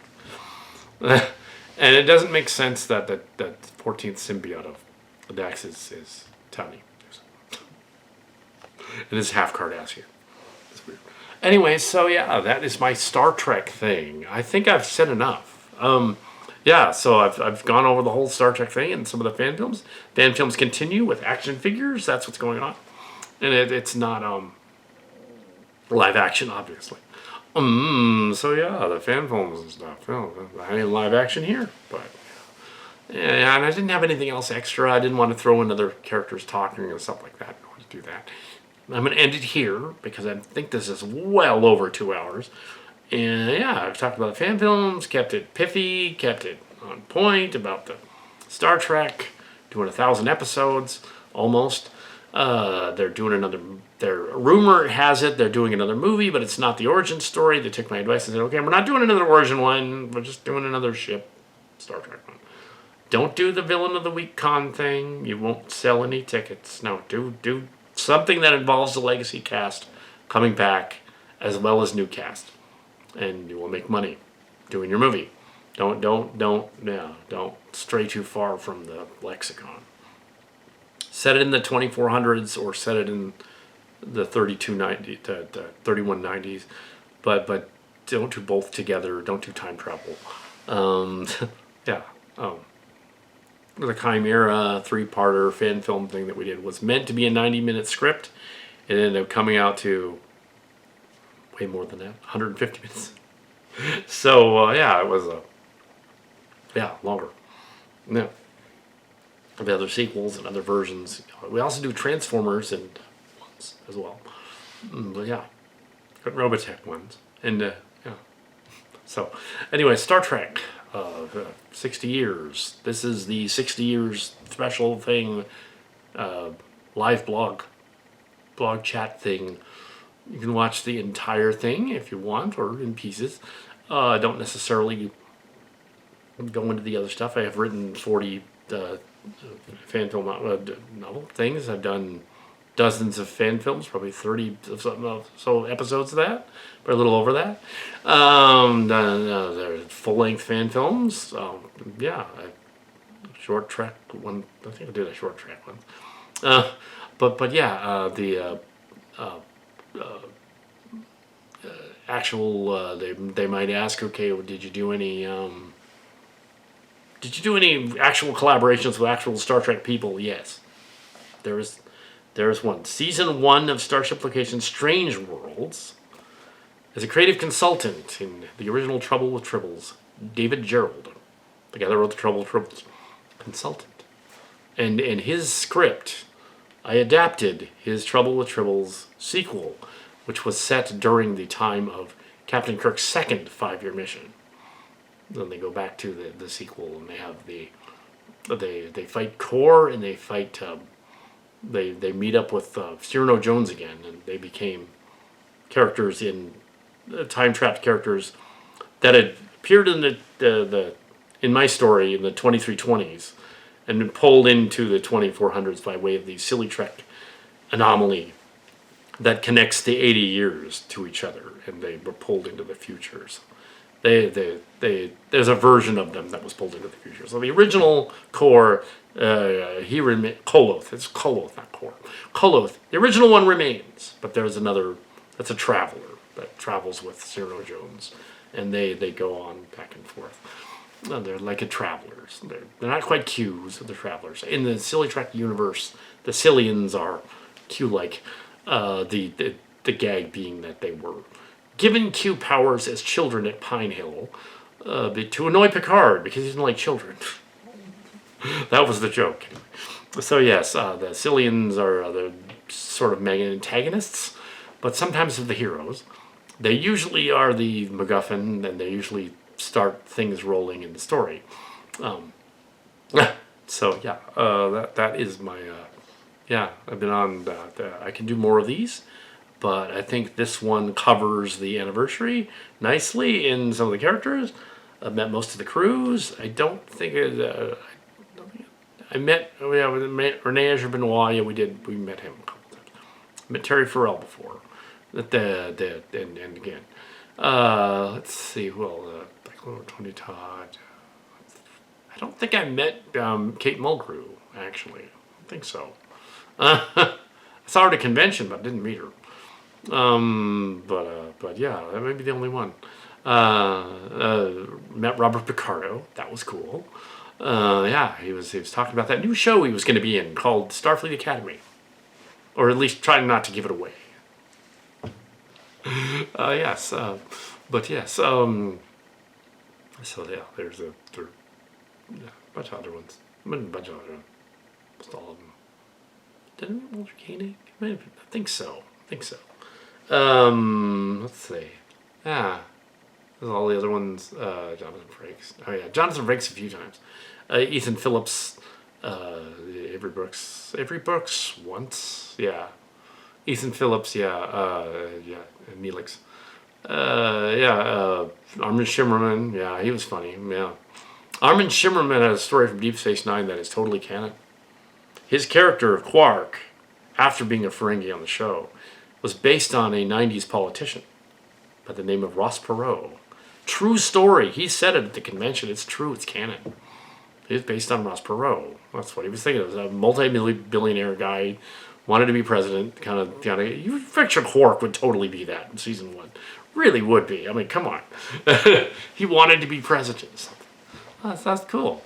Also, the character of Morn in Deep Space Nine is based on Norm from Cheers, an NBC show with Cheers. Only reason they were allowed to do this is because NBC used to have a deal with that was the Star Trek channel they aired. But now when UPN started, they wanted to do their own thing, and they wanted this character. So they said, "Okay, the NDA is he can't say anything, he can't talk." Really? They could have done that as a spoof, though. They could have had him talk. Come on. It's like, okay, so he's the MacGuffin. He's the silly sort of, the character that's talking. So yeah, it's funny. There's just, yeah. There's other story though. There were backgrounds and things, and goofy characters, goofy things that be written on the walls and the signs in the background. Classic Trek movies. There was a Burger King symbol in sick bay twice in several of the movies. It's Burger King symbol, just technical. There was a technical Mickey Mouse symbol on the display for the engine room, ears and everything. Supposed to be the pods. There were the pods from 2001, but it looked like Mickey Mouse ears. And they were digital. The backgrounds. They used to backlight the stuff. They used to actually stuff, which Red Letter Media discovered. In some of the episodes, they used to the lighting was so bright that it would shone the lighting on the back of their plexiglass wall screens. So they would have to run over with a piece of black paper and go up against the wall, cover up where the light's showing. Especially in the remastered version, not so much in the older one. I think in the older one, yeah, I think those are cuts that were the alternate scenes that they didn't airbrush that out. Yeah, but yeah, that's funny. Some of the ships are different. Some of the oceans are different. There was not just a fan of anime. There was an Akira and a Yamato and anime ships. There was also a fan of Christy Yamaguchi. The Starship Yamaguchi is named after an Olympic skater. True story. That ship is named after her. It's really weird that there's a ship named after her, but there was a Roddenberry and there was a shuttle, and there was a Berman shuttle, so why not? But I don't know why she never appeared in that episode, but I guess they thought, there should be a ship called the Christy Yamaguchi. I do like that in a Deep Space Nine episode classic TNG. In a TNG episode, they got to Stephen Hawking wanted to be on the show, the physicist, and they're like, "Hey, can we actually get him to be in an episode for real?" And they did. Actually, Ashley Judd was in the show too. She got to be on the show. I think it's cool that Whoopi Goldberg got the part because, and then talked about she was at a convention too, as Whoopi Goldberg was playing a Guinan.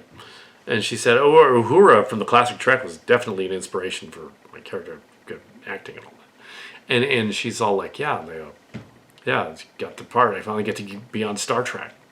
And wear a funny hat. But yeah, she got to be in Star Trek.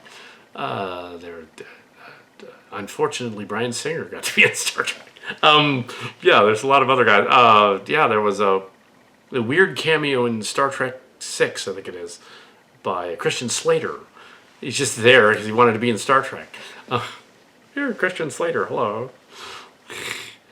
It's the scene where Sulu is interrupted in... Go back and watch it.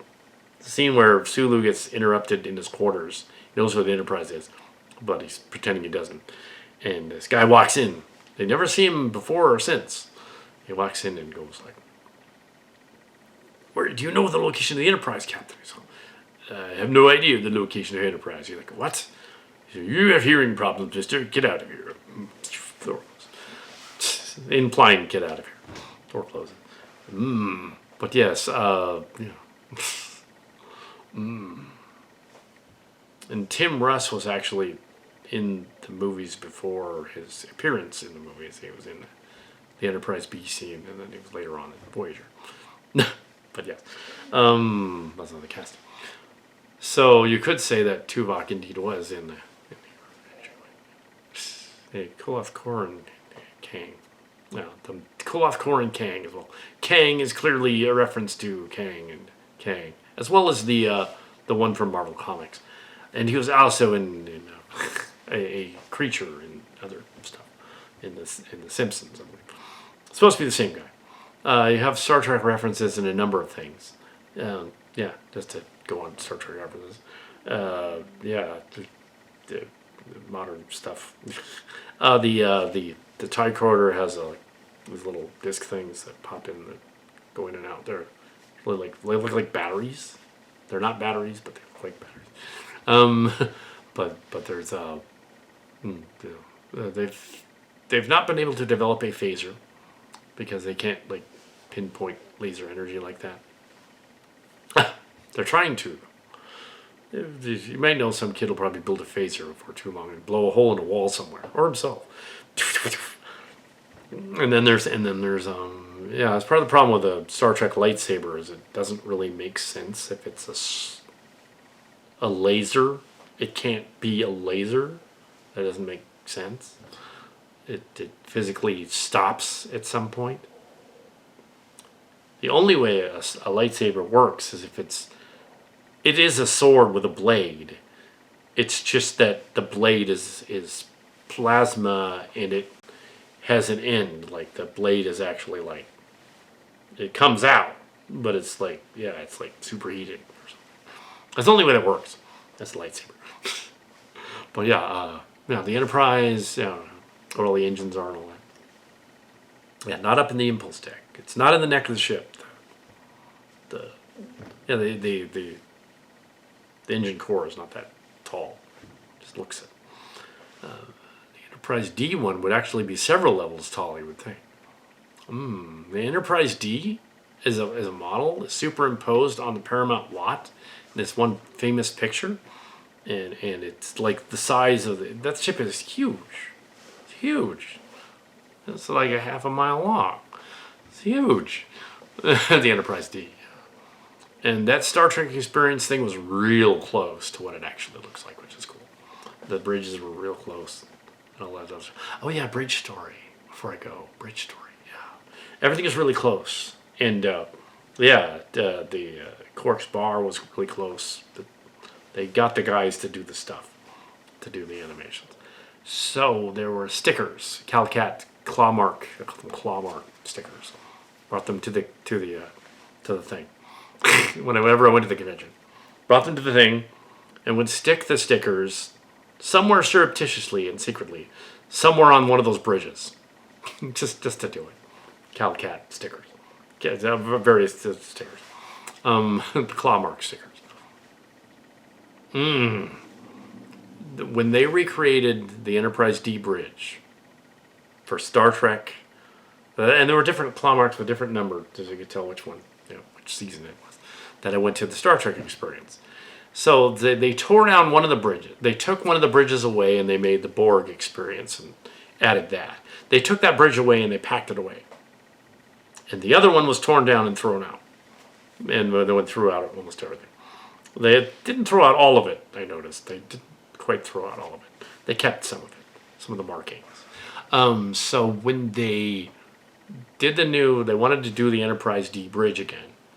They got that Star Trek Experience bridge out for reference.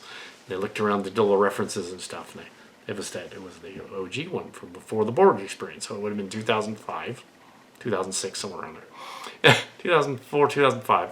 So before the Borg Experience. It was a 2004 bridge with the claw mark that said 04 Cal 04 bridge. So they were meticulous about that. They brought back the Akutas. They wanted it to be just like that bridge, except for some of the lighting was a little different because the lighting the fluorescence came out a little different, as Trek Yards pointed out. But they did a full-on review of it. They had the Akutas and they had Will Wheaton going on all over the bridge in this full thing. You could see all the details, including the details you didn't necessarily see on film. And lo and behold, they shoot down to the bridge. They go show the helm and the console thing. They got one of the helm consoles that they rebuilt. They got one of them from the experience from after the Borg Experience. Claw mark. Cat 2006. Right there. They didn't know who put it there, but they decided, one of the production guys, let's just put that there. Cool. It wasn't a production guy. It was a Star Trek Experience fan who stuck it there. But okay, cool. They go over to the captain's chair and they film over by Troy's seat, and they're down on the Climber 2003. Yes, they used the bridge. Yeah, yep, they used the bridge. That's 2 bridges they used to make the story. 2003 and 2006. From the Trek Experience. They just rebuilt it as the... Well, they completely rebuilt it, but they went to the meticulous detail of putting 03 and 06... What the... I figured, somebody put that out there. That's fun. That's fun. I've never been to the actual, standing sets and all, but except for the experience, they would have had to have decided, okay, we're just going to include that because that's fun. Yeah. Nobody's going to look at it unless they look at the high-def imagery of it. They're not going to see it on camera, but there it was. It's like, there it is. Yeah, so... But yes, I was not on Picard Season 3, but if I had been, I would have approved and said, all right, that works. That works. And now you can actually press the buttons and the console changes to whatever you press it. I sit in Data's chair and stick something on the chair. No one will notice. 2008 when I left. Part of that, they didn't do the 2008 one. There are two older ones that there. They weren't numbered in year. They were numbered in. Well, I just know that's the Calicat mark, claw mark. She's visiting the set with. Yes. Wow. They should have just hired us way back in the day to be on the show. They just should have hired us. I don't know why they didn't. We can still work on the show. It's fine. We'll do some voice work or something. We'll do some acting down there. Sure. It'd be like an admiral, like a stately, or an alien, or better yet, a Q. Captain. Just show up on Starfleet Academy and go. Greetings, I'm Q. Oh, they're one of the Q. Yes, I'm Q. Now, where are the two cute trans ones? I want them to be on the show more. And also, we need a furry in the cast. An actual furry, like an anthro animal in the cast. Yes. We need a bunny. We need a 6-foot bunny rabbit. Or otter or something. Or dog. We kind of already have a dog, though. So. Anyway, so yeah, this is a fan film thing. Cat lady. Duick, the cat lady. It was just, yeah. Kimchi. Well, there is a Duick, but she's a cute like being too. There's a real Duick, but we don't need to get it. But yes, the Star Trek stuff, yeah, the bridge, that's funny. And went even further is to mention recently, yeah, that's what's the captain's chair with the buttons off a dishwasher from the 60s. There's a number of buttons from different places. 60s.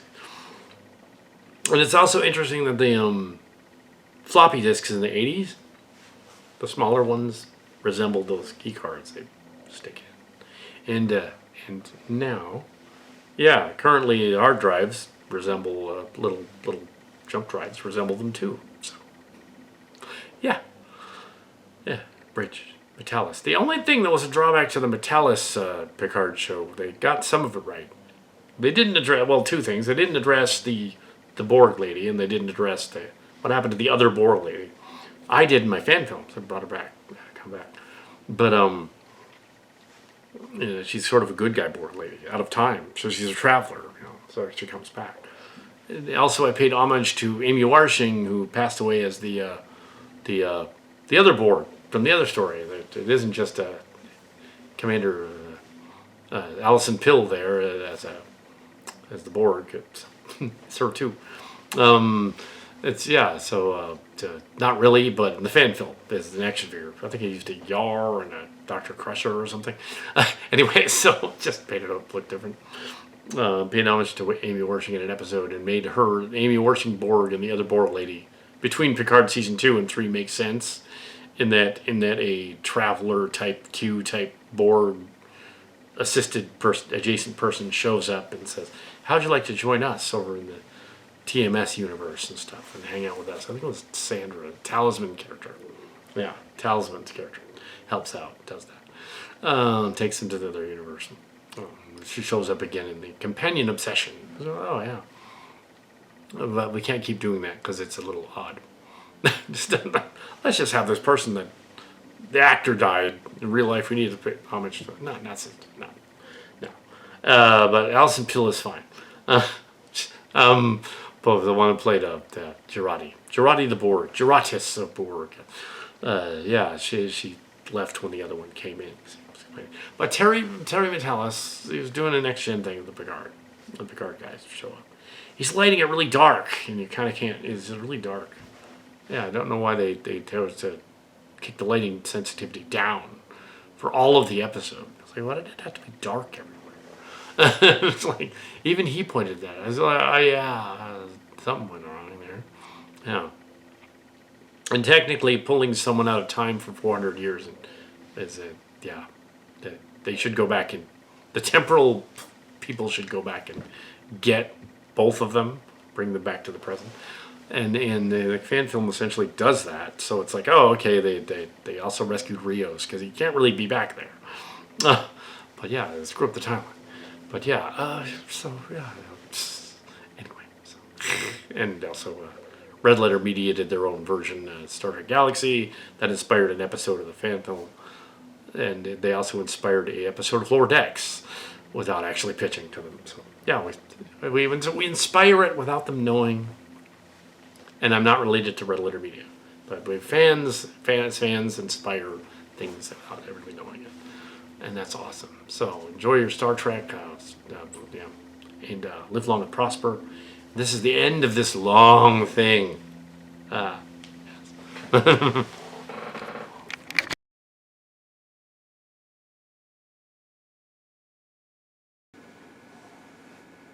Space, the final frontier. These are the voyages of the Starship Enterprise. Her 5-year mission: to explore strange new worlds, to seek out new life and new civilizations, to boldly go where no man has gone before. Space, the final frontier. These are the voyages of the Starship Enterprise. Her ongoing mission: to explore strange new worlds, to seek out new life and new civilizations, to boldly go where no one has gone before.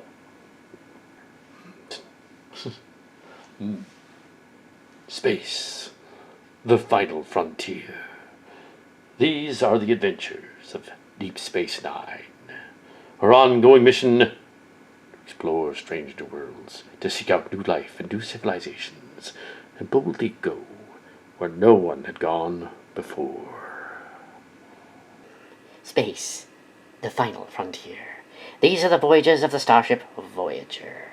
Her ongoing mission: to explore strange new worlds, to seek out new life and new civilizations, to boldly go where no one dared go before. Journey home, that is. Space, the final frontier. These are the voyages of the Starship Discovery. Her continuing mission: to explore strange new worlds, to seek out new life and new civilizations, to boldly go where no one dared go before. Space, the final frontier. These are the voyages of the Starship Enterprise. Her ongoing mission: to explore strange new worlds, to seek out new life and new civilizations, to boldly go where no one had gone before. Paraspora of the stars. Scientia of the stars. Either one. These are the voyages of the Starship Athena. Her continuing mission: to explore strange new worlds, to seek out new life and new civilizations, to boldly go where no one dared go before. Space, the final frontier. These are the voyages of the Starship Cerritos. Her ongoing mission: to explore strange new worlds, seek out new life and new civilizations, and boldly go where no one had gone before. Space, the final frontier. These are the voyages of the Starship Prodigy. Her continuing mission: to explore strange new worlds, to seek out new life and new civilizations, to boldly go where no one had gone before. Space, the final frontier. These are the voyages of the Starship Chimera. Her continuing mission: to explore strange new worlds and silly situations, and strange new plots, to boldly go where none dared go before. Space, the final frontier. These are the voyages of the Starship Legacy. Her continuing mission: to explore strange new plots and silly situations, and boldly go where none dared go before. Space, the final frontier. These are the voyages of the Starship Esteban. Her continuing mission: to explore strange new worlds, to seek out new life in silly situations, to boldly go where none dared go before.